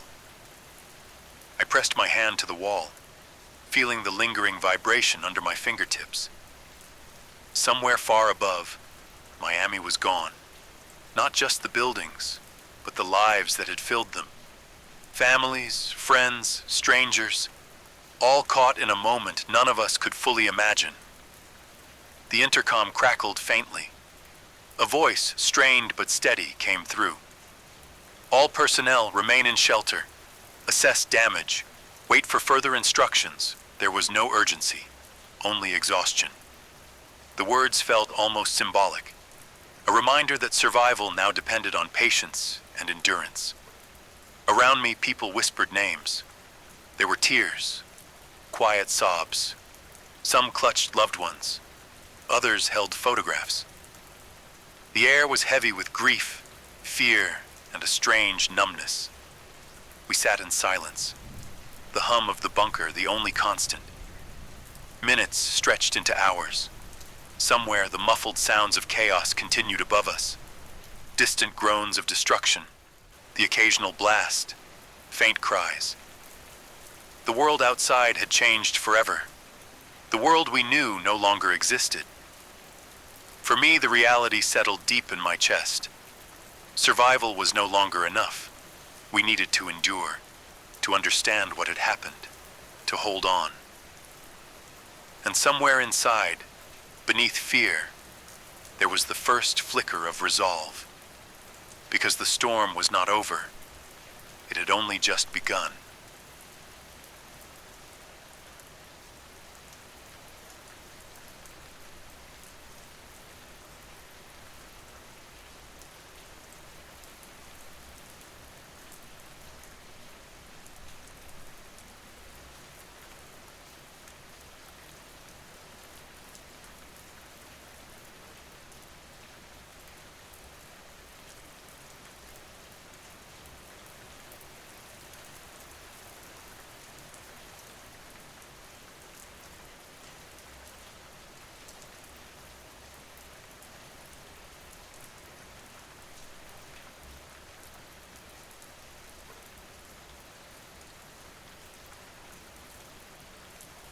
Hours had passed since the blast. The air in the bunker was stale, thick with the metallic tang of dust and fear. People moved quietly, some sitting with their heads in their hands, others pacing, searching for answers that never came. Above us, Miami was unrecognizable, a city erased in minutes, replaced by a haze of fire and smoke. Then the order came. A voice over the intercom, calm, authoritative, but edged with strain, instructed us to prepare for evacuation. All personnel are to proceed to designated exit points. Emergency teams will escort evacuees to safe zones. Remain calm and follow instructions. A wave of motion rippled through the shelter. People gathered their belongings where they could, clutching backpacks, family photos, and anything precious. No one spoke loudly. There was no laughter or chatter, only a shared, silent understanding of what survival now meant. I rose slowly, every step heavy with dread. My colleagues followed, forming a line behind the officers guiding us. Outside the bunker, dust and ash clung to the air, turning the world into a gray haze. The once vibrant streets of Miami were gone, replaced by a cratered silence, broken by distant groans of collapsing structures and the intermittent cries of sirens. The evacuation route was tense and deliberate. Emergency teams moved ahead, clearing paths and signaling the group forward. Some residents stumbled under the weight of panic. Others pressed onward with quiet determination. Children clung to their parents, eyes wide and silent, their faces smudged with soot. As we moved, the scale of the destruction became clear. Vehicles overturned and scorched. Debris scattered like wreckage from some apocalyptic storm. Streetlights flickered weakly, casting eerie glows over the ruined city. In the distance, the remnants of skyscrapers stood like jagged teeth, silhouetted against the faint orange glow of fires still burning. The safe zones were clearly marked, fortified areas with tents, emergency medical stations, and relief supplies. But reaching them was not a matter of comfort. Every step was weighed with exhaustion, fear, and uncertainty. When we finally arrived, the scene was chaotic but organized. Survivors clustered in small groups, exchanging news, checking on loved ones, or simply sitting in stunned silence. Volunteers distributed water and rations, while medics tended to injuries both physical and unseen. I found myself sitting on a makeshift cot, breathing heavily, watching the crowd. Around me were strangers bound by the same reality. The world had shifted irreversibly, and we were the ones left to face whatever came next. My thoughts went immediately to my family, where they were, whether they had made it to safety, whether I would see them again. The safe zone was no refuge. It was a waypoint, a fragile island of order in the chaos. But for the first time since the attack, there was movement toward something beyond survival, toward rebuilding, toward understanding what had been lost, toward finding a way forward. Outside, Miami lay in ruin. Inside, something was stirring, a will to endure.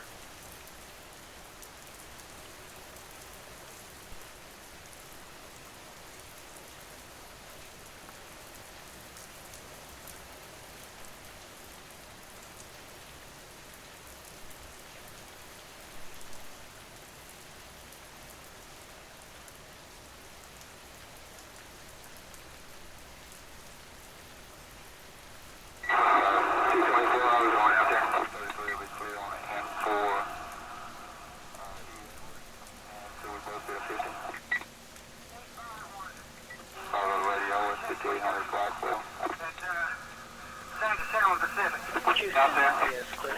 We're loud and clear. Pacific. 4423 line, we'll get the mobile station. America. C7?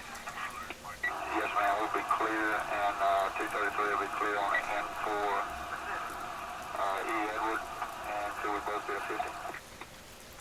The safe zone was a strange, fragile world of its own. Beneath the heavy canopy of temporary shelters, the air was thick with dust, murmurs, and the scent of burnt debris.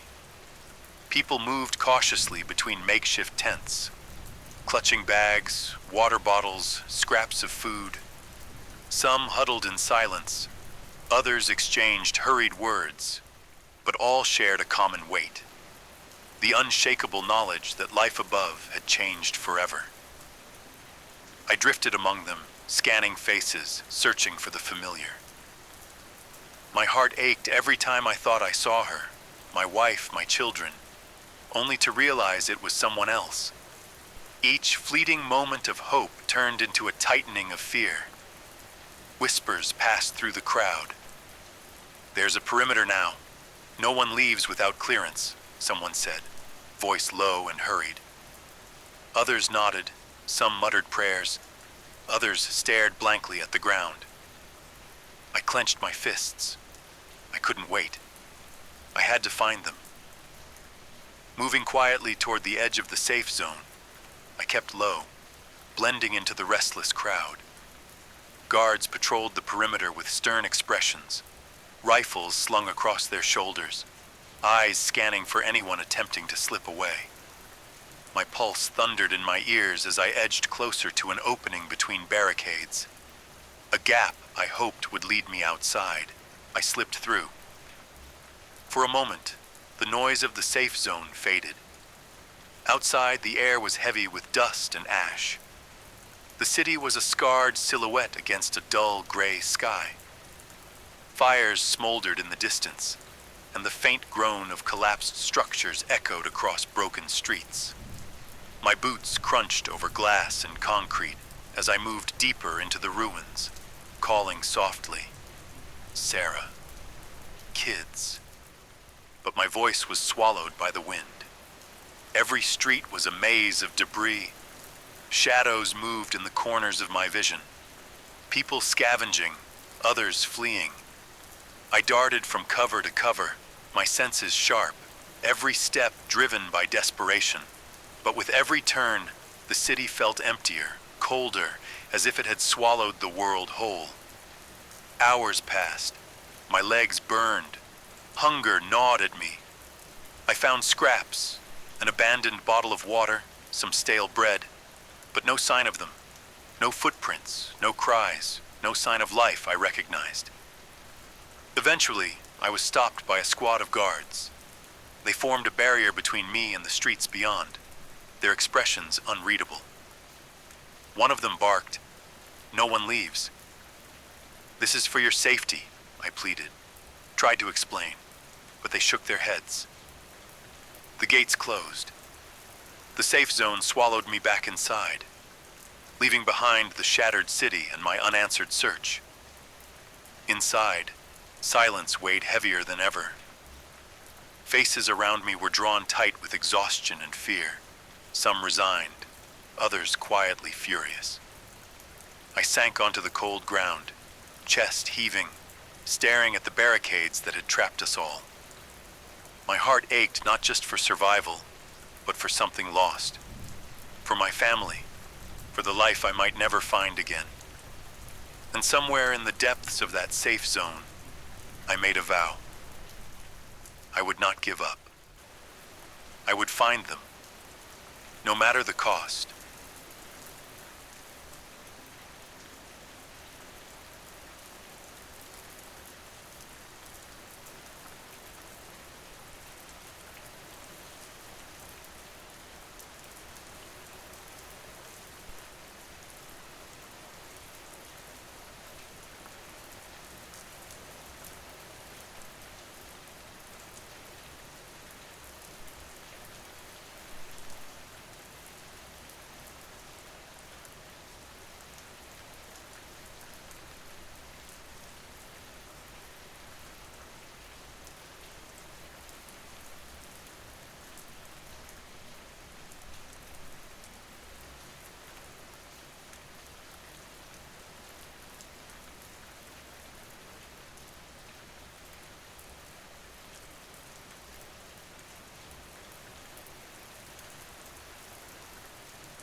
The safe zone had grown strangely quiet, as if the weight of the world had pressed itself into the air.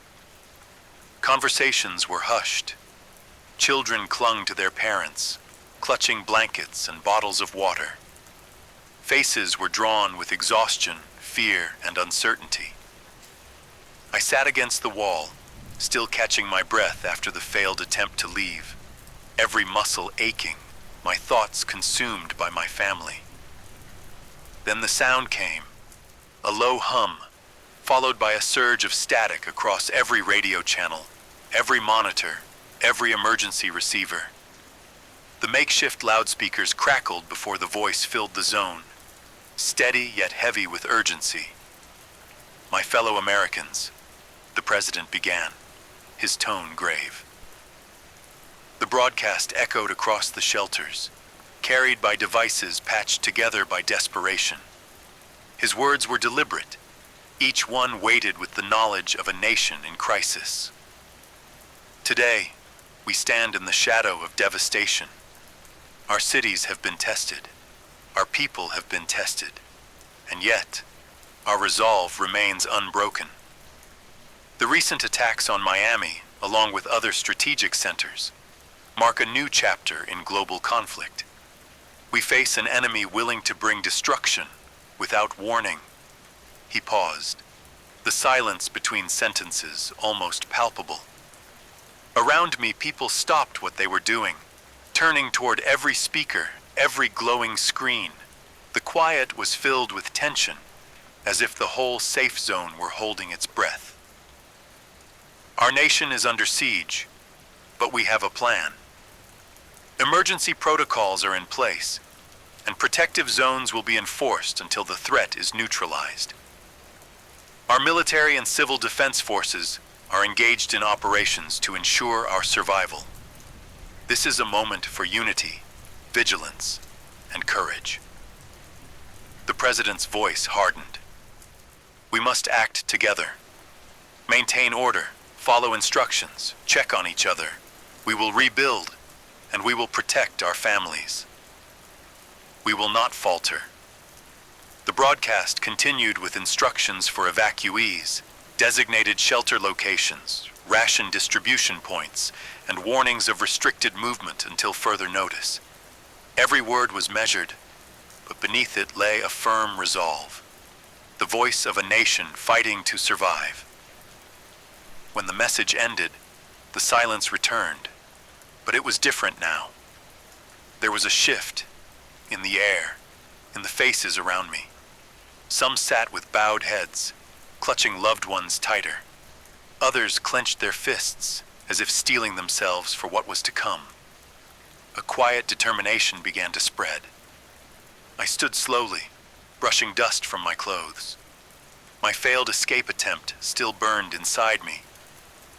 The president's words had stirred something deeper, a need to act, to push beyond the barricades, to find my family no matter the danger. Around me, people began moving again, preparing for the next phase of survival. I glanced at the guards patrolling the perimeter, their eyes sharp. Somewhere beyond those barricades, my wife and children waited, and I knew I would find them, even if it meant breaking every rule.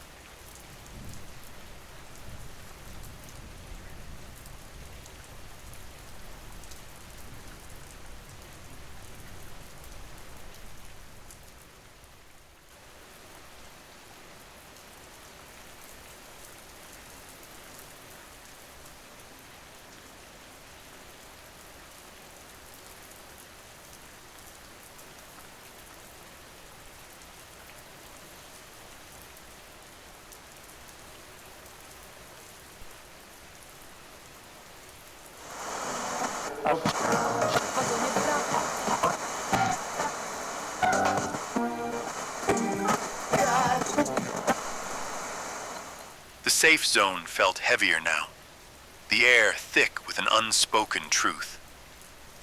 The president's address still echoed in my mind, but so did the bitter memory of my failed escape. I could not stand idle any longer. I would not accept this false safety while my family remained lost. Night had fallen, and under the cover of darkness, I slipped away. The guards' attention was elsewhere. Ration distributions, injured evacuees, and constant chatter over radios. I moved like a shadow through the debris-strewn streets, avoiding patrols, my heart pounding with every step. The city outside was a ruin. Miami was barely recognizable. Skyscrapers were fractured skeletons. Roads melted into twisted metal, and the air carried a metallic stench that burned my lungs. The silence was broken only by distant, intermittent explosions, the groan of collapsing steel, and the cries of those left behind. I pressed forward, following fragments of memory, the routes I knew, the neighborhoods I had walked countless times. Every step brought the bitter taste of hopelessness and rage. I wasn't just searching for my family anymore. I was searching for something to blame, something to tear apart. Hours later, I found her. My wife stood on the edge of a collapsed street, her face streaked with soot and tears, clutching a tattered coat around her shoulders. Relief, shock, and grief collided in my chest. I ran to her, throwing myself against her trembling form. "Where are the kids?" I gasped, my voice breaking. She shook her head slowly, unable to speak, her silence cutting deeper than any explosion. My knees buckled. Pain roared through me. Grief, guilt, and fury all in one. My children were gone. Gone because of this war, because of humanity's reckless hunger for destruction. In that moment, something in me changed. I looked around at the wreckage, at the desperate faces of survivors, and I felt a dark clarity. I hated them, all of them. Not just the enemy, but every human being who had allowed this to happen. The arrogance of nations, the greed of leaders, the apathy of crowds. We had built this destruction ourselves, and we had paid the price with blood. I took her hand, pulling her close. My fingers tightened until she flinched. They didn't deserve this, I murmured, my voice low and hard. And neither do we. I looked toward the horizon, where the faint glow of distant fires painted the sky red. I hate them all. I hate what humanity has become. Around us, the city moaned under its own collapse. The streets were full of ghosts, survivors wandering aimlessly, scavenging scraps of life from ash and ruin. I saw their faces, and my hatred deepened. They were not heroes. They were complicit. They were a species that had chosen war over peace, destruction over survival. We moved away from the ruins, slipping through alleys, avoiding groups of scavengers. My wife clung to me, silent, as we disappeared into the night. My mission was no longer rescue. It was vengeance. And in the burning shadow of Miami, I swore to myself that humanity would remember this day. Not as a tragedy of war, but as proof of its own failure.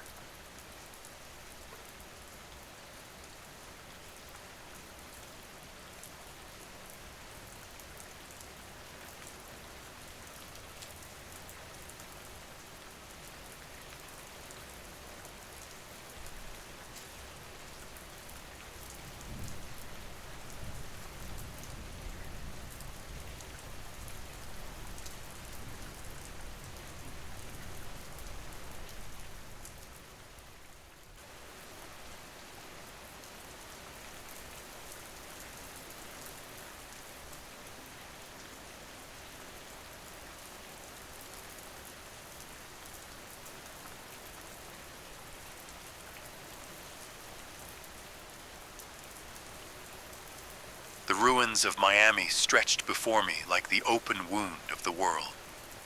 Every street, every shattered building, every scorched monument was a reminder, a testament to what humanity had become.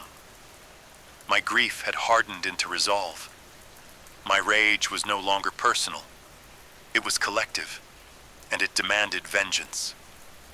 The safe zones were chaotic. Soldiers moved like ghosts, organizing survivors, distributing what little remained.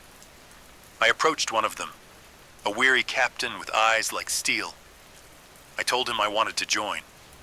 Not as a civilian, not as a refugee, but as a fighter. He looked at me long and hard. Perhaps he saw the fire in my eyes. Perhaps he saw that I was already lost. "You want to fight?" he asked. "Yes," I said without hesitation. "I want to see the last brick of their empire fall. I want to make them pay. I want justice. No, revenge." That night I swore an oath. I would serve. I would stand shoulder to shoulder with soldiers who would march into hell if ordered. Because I knew one thing. The United States would endure. We would rise from the ashes. We would rebuild. And we would destroy the enemy until nothing remained but dust. Until the last brick of their war machine was ground to rubble. The days that followed were a blur of enlistment, training, and preparation. I traded my civilian clothes for fatigues, my tools for weapons, my despair for determination. Every step was driven by the memory of my children, by the face of my wife clinging to me in the ruins. and by the burning certainty that the enemy would be punished. In the camps, beneath the shadow of scorched buildings and tattered flags, I listened to the orders: coordinated strikes, precision attacks, relentless offensives. It was not just survival anymore. It was total annihilation. The message was clear. The United States would not stop until the threat was erased and the enemy broken to its last stone. I trained harder than I ever had. I studied maps, strategies, enemy movements. Every day my rage deepened. Every night I dreamed of the day we would strike back. Not with hesitation, but with the full force of everything we had left. And I knew, deep in my bones, that America would not falter. Our resolve was iron, our will absolute. From the ashes of our cities, from the cries of the survivors, we would rise. We would answer with overwhelming force. We would leave nothing. As I stood before my unit for the first time in the war's new phase, I felt it in my chest, a cold certainty and a burning fire. This was not just war. This was justice. This was vengeance. This was the final stand. And I would fight until the last breath, until the last battle, until the last brick of the enemy's walls lay shattered. Because this was our America, and we would not fall.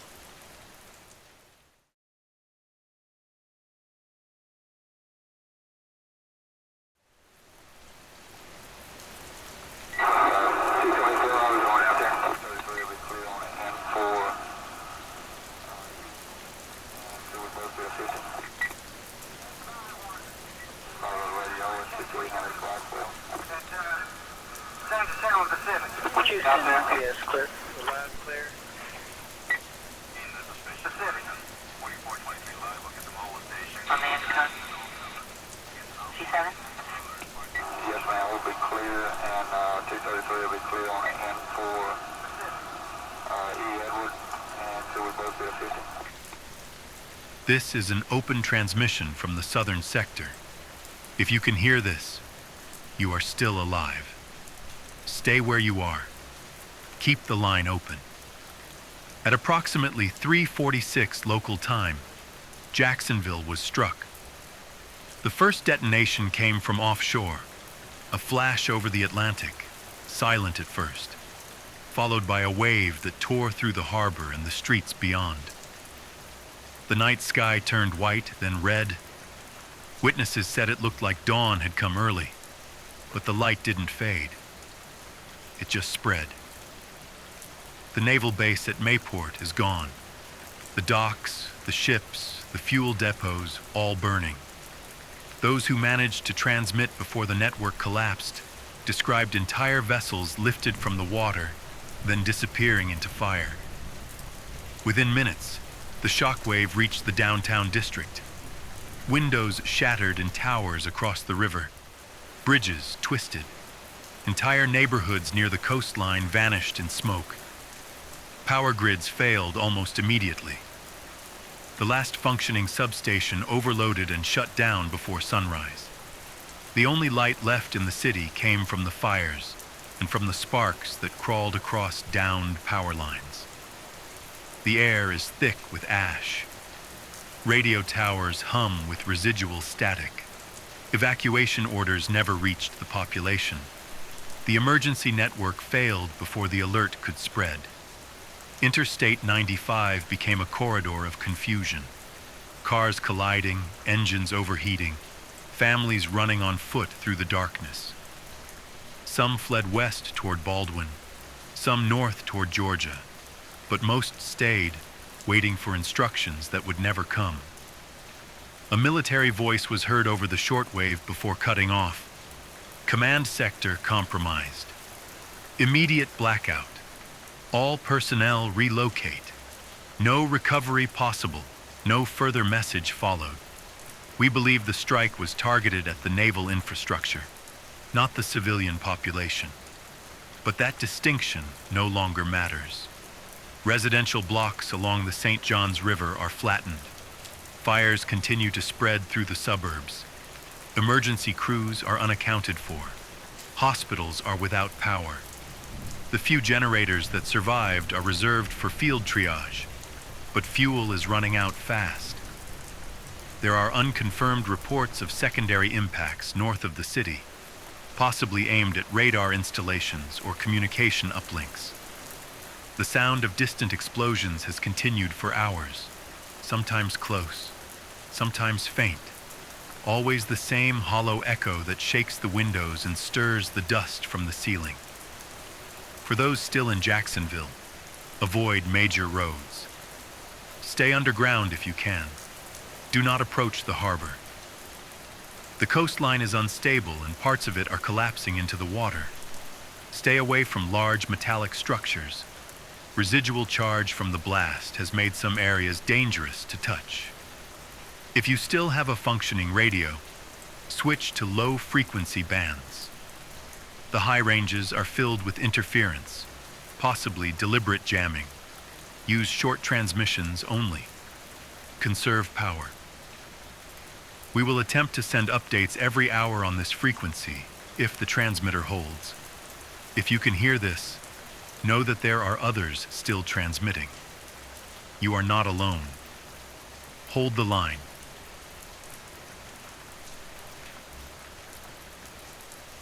Transmission continues.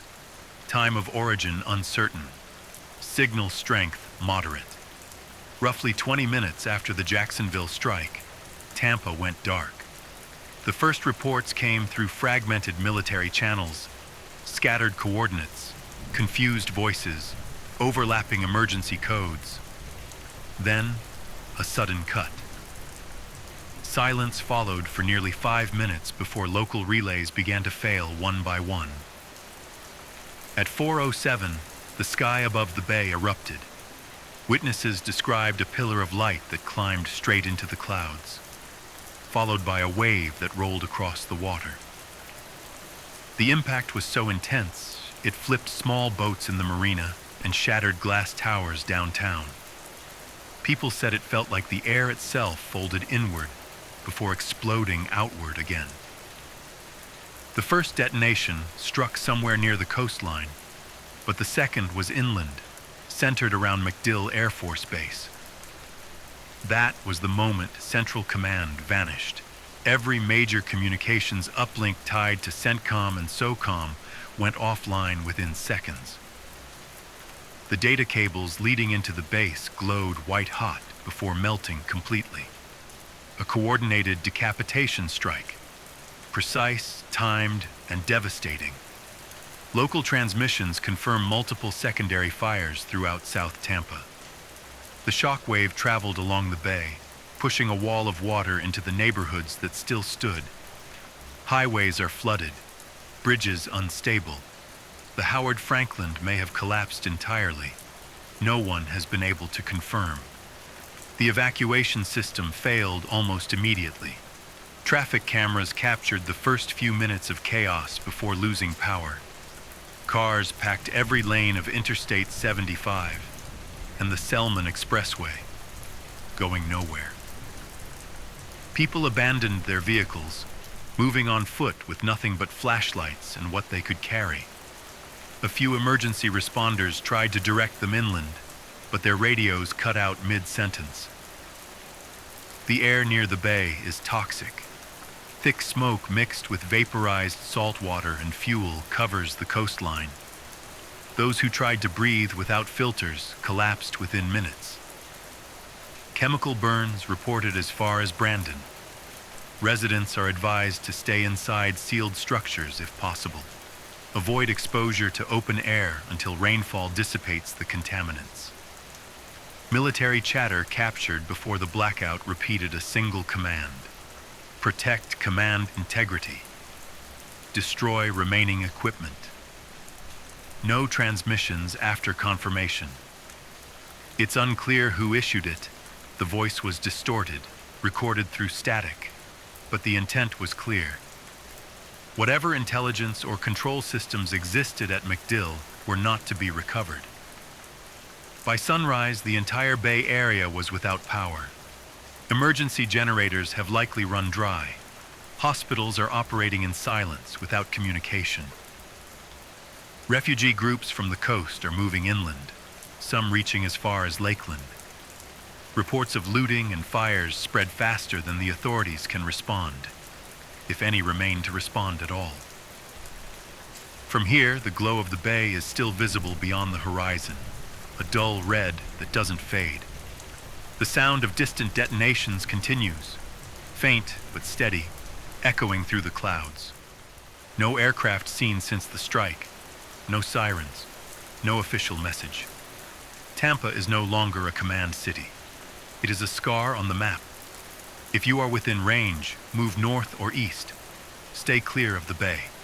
Avoid contact with the water. Avoid the smoke.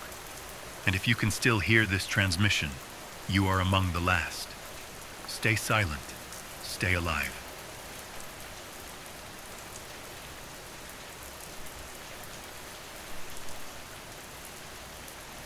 The pattern is clear now. These weren't random strikes. Jacksonville and Tampa were chosen, not for who lived there, but for what they controlled. In every major conflict, the first goal is to blind the enemy. You take out their eyes, their voice, and their hands. Jacksonville was the voice, the naval arteries connecting the Atlantic fleet to the coast. Tampa was the mine, a city that housed command, coordination, and intelligence for operations far beyond the continent.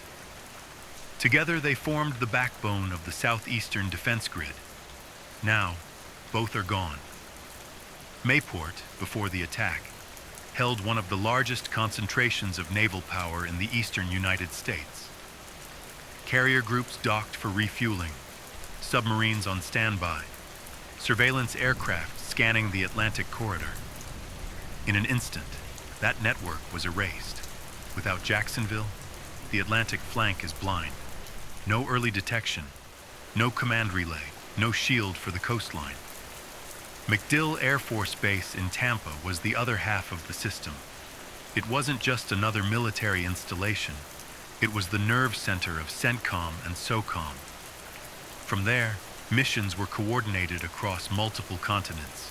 It held communication lines to overseas operations, intelligence relays, and nuclear deterrent controls. Whoever planned these strikes didn't aim to destroy cities. They aimed to paralyze command itself. This was a message sent through precision. 2 cities hit within the same hour with zero warning. It implies reconnaissance, satellite tracking, inside knowledge of timing and defense readiness. The attackers knew when to strike, where the signals converged, and how to erase them completely. That level of accuracy doesn't come from improvisation.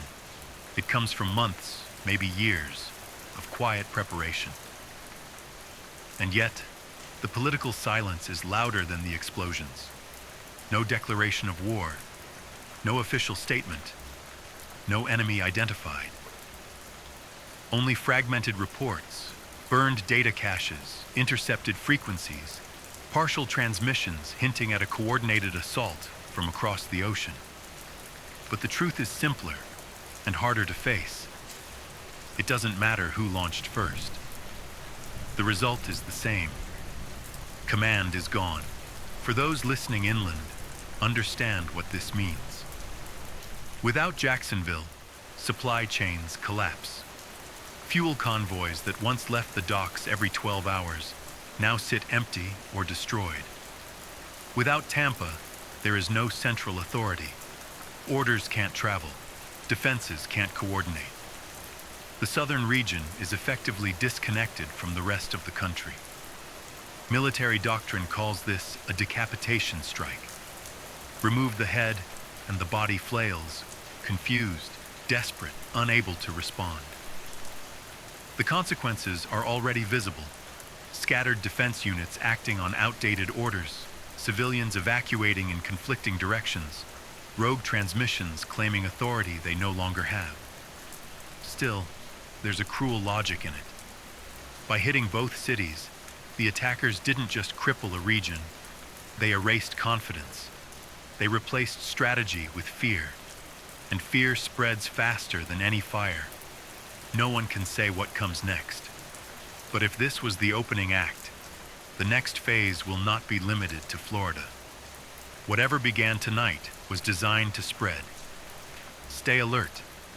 Keep your receiver tuned. The pattern will repeat. Different cities, same intent. Blind, silence, and sever. It has been 3 days since the strikes on Jacksonville and Tampa. The smoke still hangs low over the coast, thick, oily, and unbroken. Satellite images show entire districts swallowed by fire.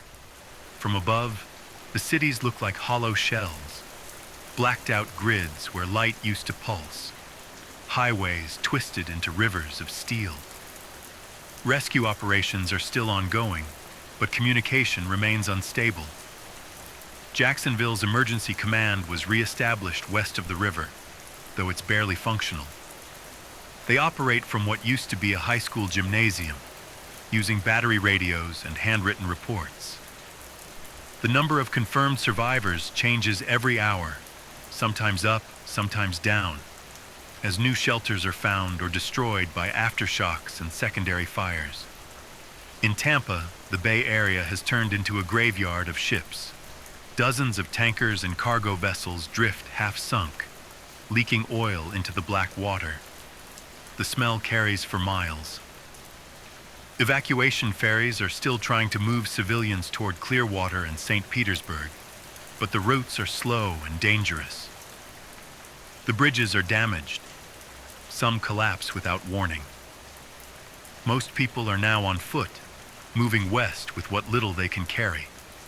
Panic is spreading faster than any official statement can contain it. Residents as far as Atlanta and New Orleans are flooding stores, buying food, batteries, and gas cans.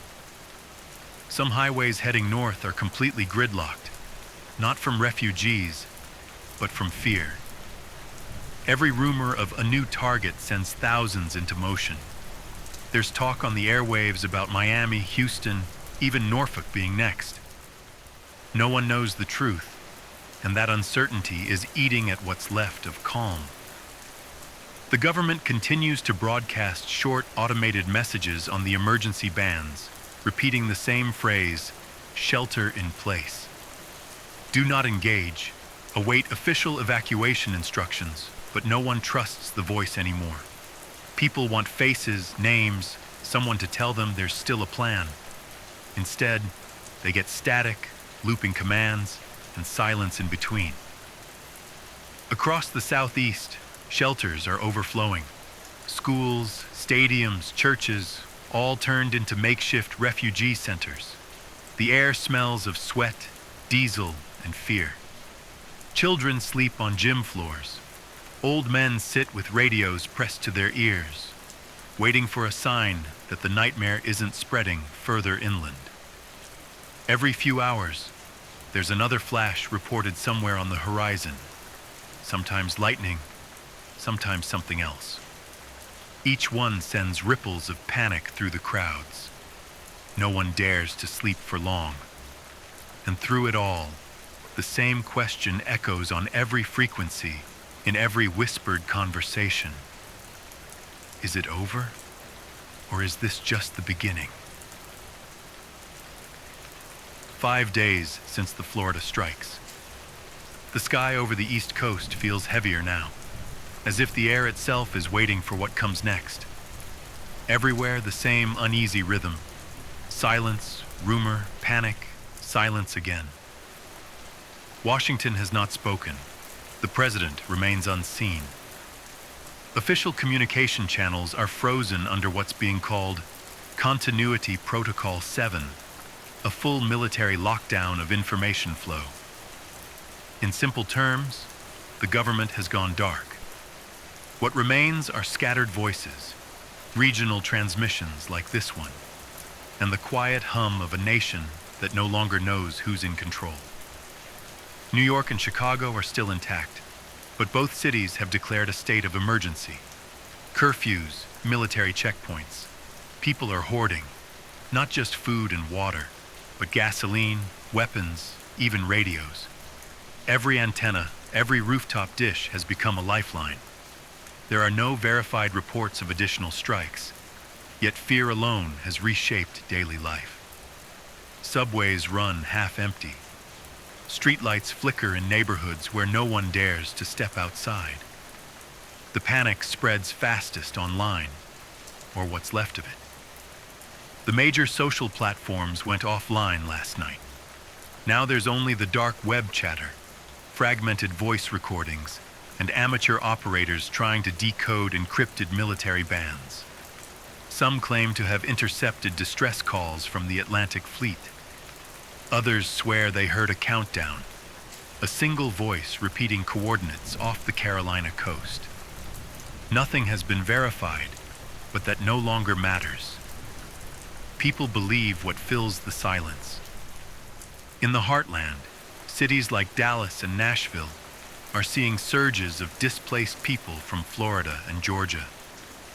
Entire families living out of cars, lining up for food rations guarded by soldiers who look just as frightened as everyone else. Small towns are turning away refugees, not out of cruelty, but fear. Fear of what they might bring, of what might be following them. The radio frequencies are cluttered with prayers, arguments, coded military chatter, and sometimes just crying. A kind of sound that tells you everything words can't. Some say the next strike won't be nuclear.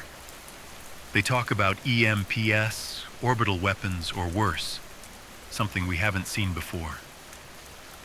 No one knows what's real anymore, only that every hour without an official voice feels like a warning. Above it all, satellites continue their silent orbit, reflecting the fires below. From space, the U.S. must look fractured. 2 cities erased, millions on the move, and a government sealed behind static. If this silence continues much longer, it won't just be panic we're fighting.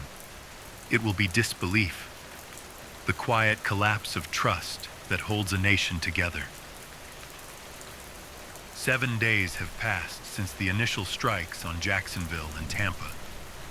The southeast is a landscape of smoke, silence, and shattered steel. From the air, the pattern of devastation is obvious.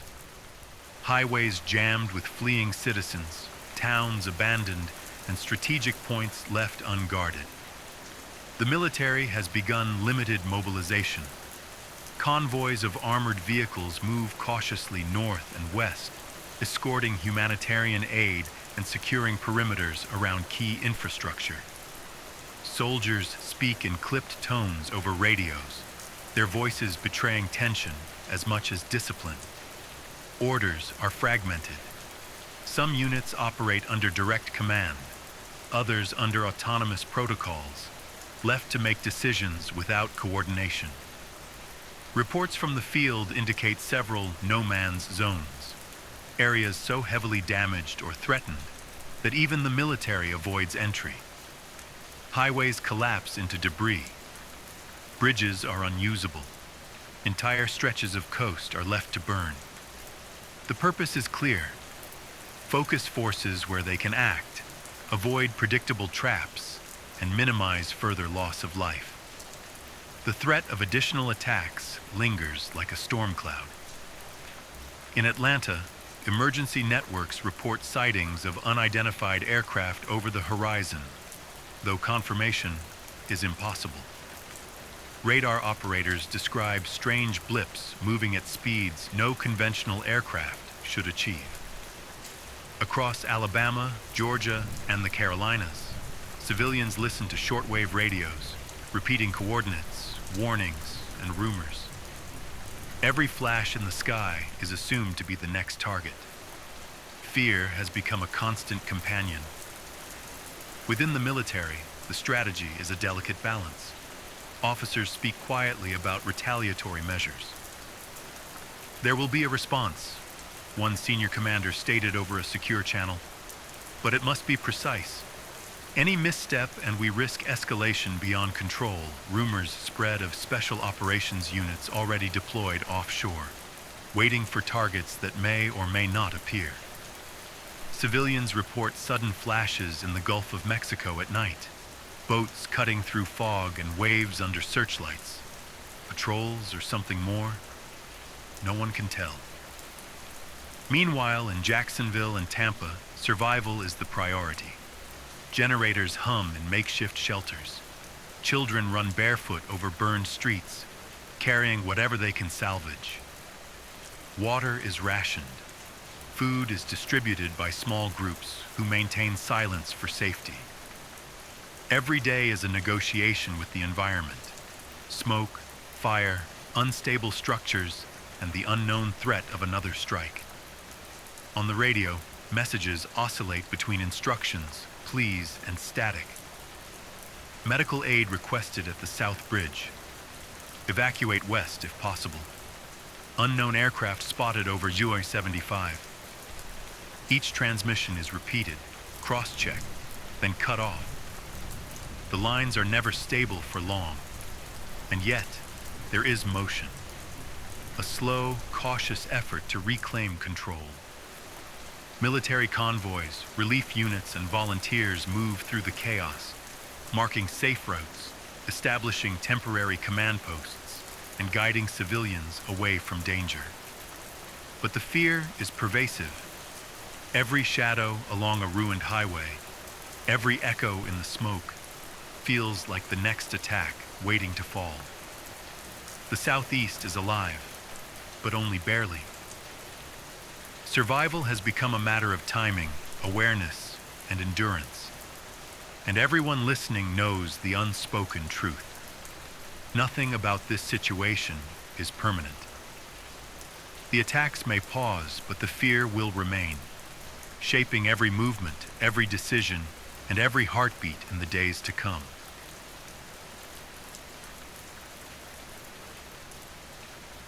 The streets of Jacksonville and Tampa are silent now, but not empty.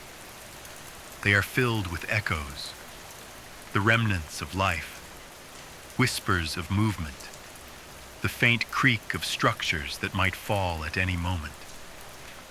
In Jacksonville, survivors move cautiously through the ruins. People walk in small groups, carrying children or whatever possessions survived the fire. Clothing is torn, faces covered with ash and soot, eyes wide with a fear that never eases.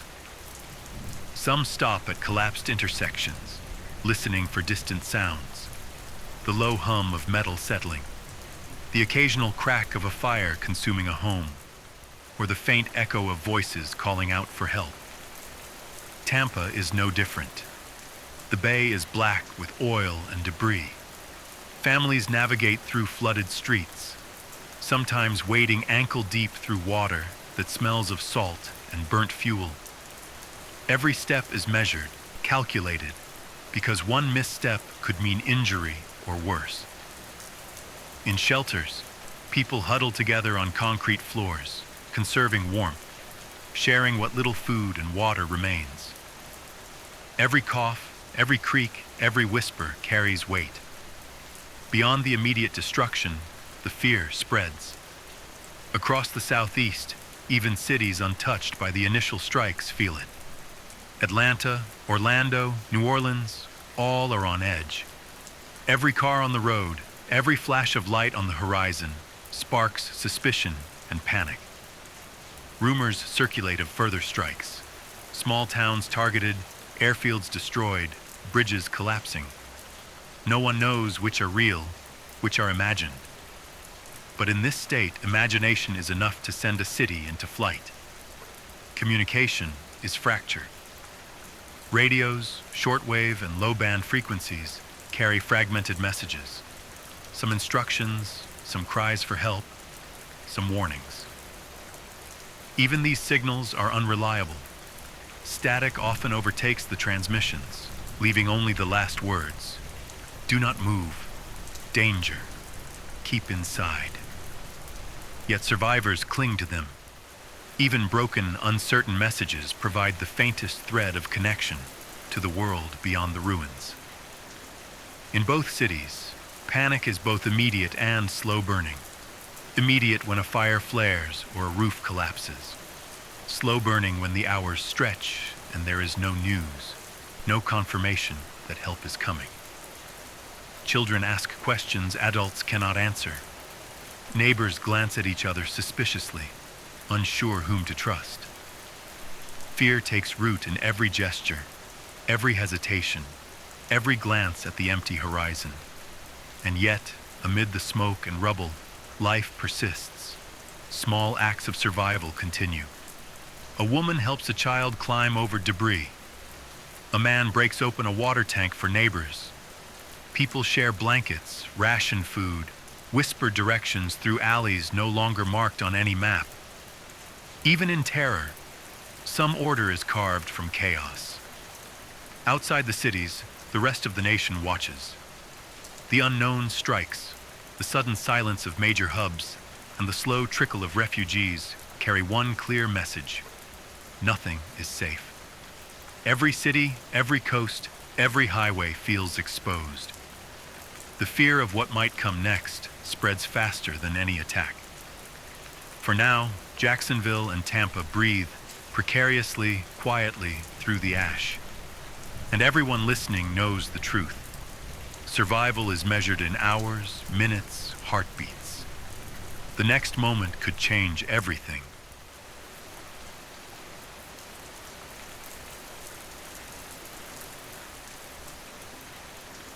It has been 10 days since the strikes on Jacksonville and Tampa.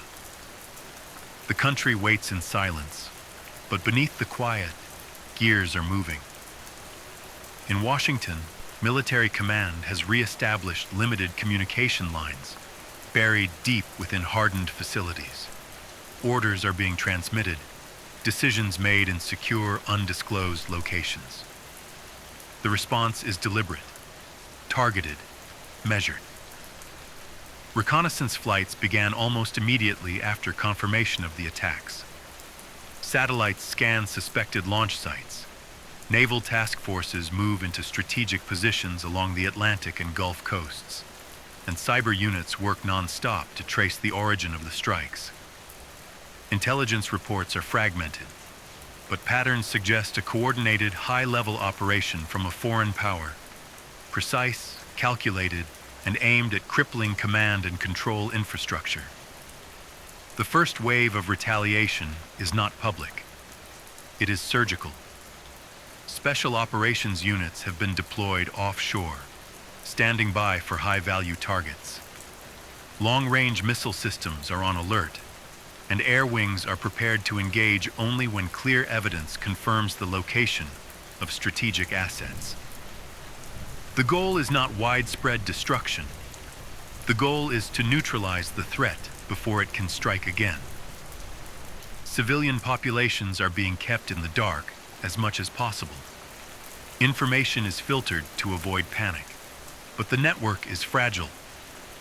News reports are limited to safe corridors, emphasizing survival and preparation. Emergency shelters are reinforced, and evacuation routes are being reopened under military supervision. Command posts are now active in inland cities, Atlanta, Birmingham, and Charlotte, coordinating the distribution of aid and the protection of remaining infrastructure. Meanwhile, troops are moving through the southeast, reclaiming sections of highway, bridges, and urban areas. Unexploded ordnance and damaged structures force a cautious advance. Units report the remnants of chaos: abandoned vehicles, blocked streets, and civilians traumatized by the attacks. Every operation is shadowed by the fear of secondary strikes, as the enemy's capacity and intent remain uncertain. Across secure channels, officials repeat one message: precision, restraint, and timing. Retaliation is imminent, but collateral damage must be minimized. Preserve command structure. Protect civilians. At the same time, reconnaissance satellites pick up unusual activity in the suspected launch zones. Military planners discuss options: immediate airstrikes, cyber infiltration, coordinated blockade, every decision is weighed against the risk of escalation. No one wants another Jacksonville, no one wants another Tampa. Yet even as forces mobilize, fear persists. Civilians continue to evacuate. Rumors of further attacks spread faster than military advisories can counter them. Every flash on the horizon, every unconfirmed report keeps the nation on edge. The streets of inland cities are crowded with families fleeing perceived danger. Every car, every suitcase, every packed backpack is a reminder that panic moves faster than strategy. Still, amid uncertainty, the first signs of coordinated American response are visible. Command centers are alive. Troops are in motion. The retaliatory framework is in place, waiting for the signal to strike. The nation waits, quiet but alert. The enemy knows the United States will respond, precise, methodical, unrelenting, and in the shadows of smoke and fire, the first steps toward reclaiming control have begun.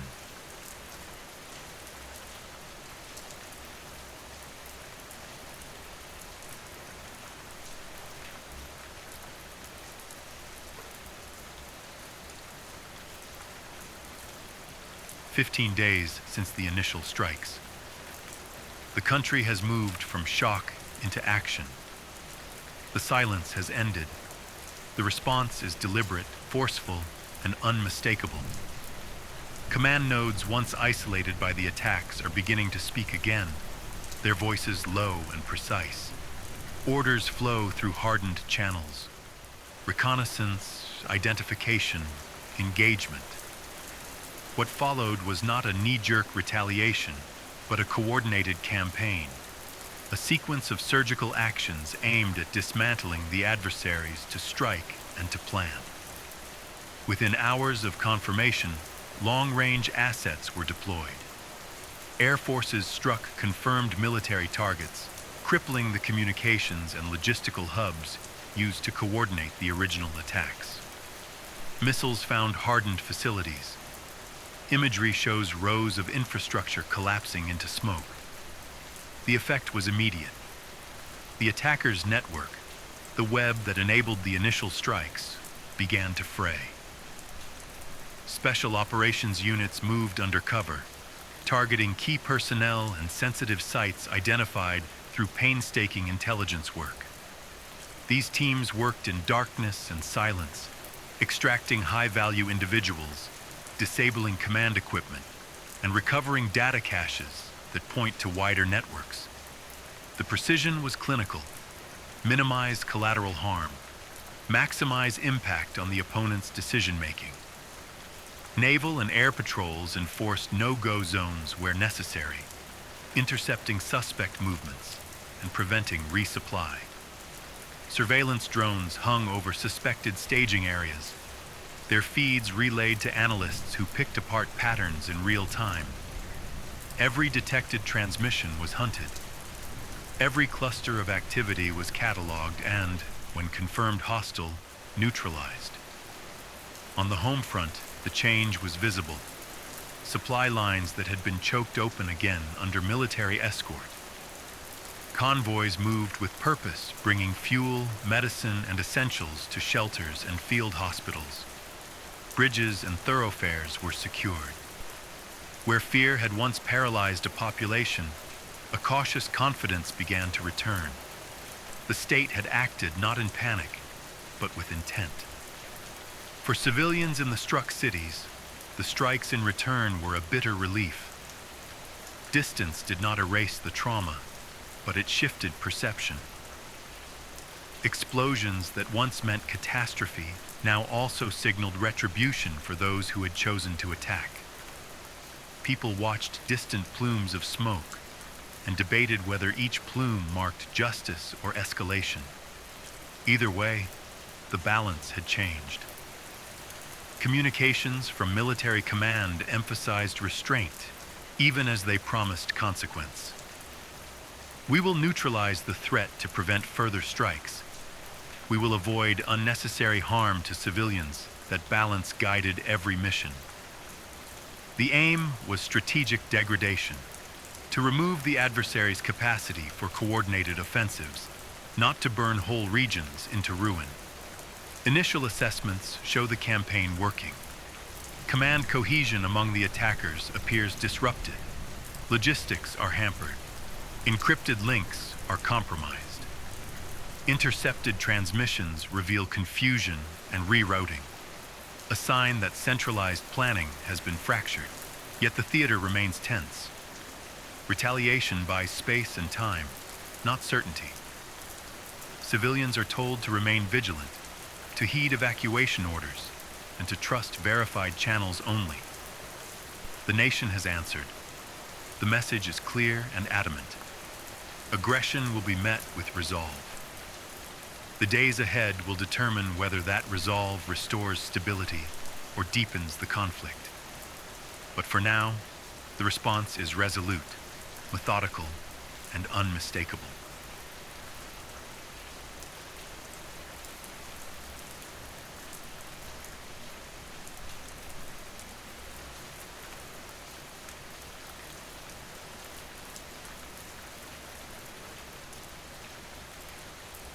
"30 days from the first flash, the horizon begins to shift.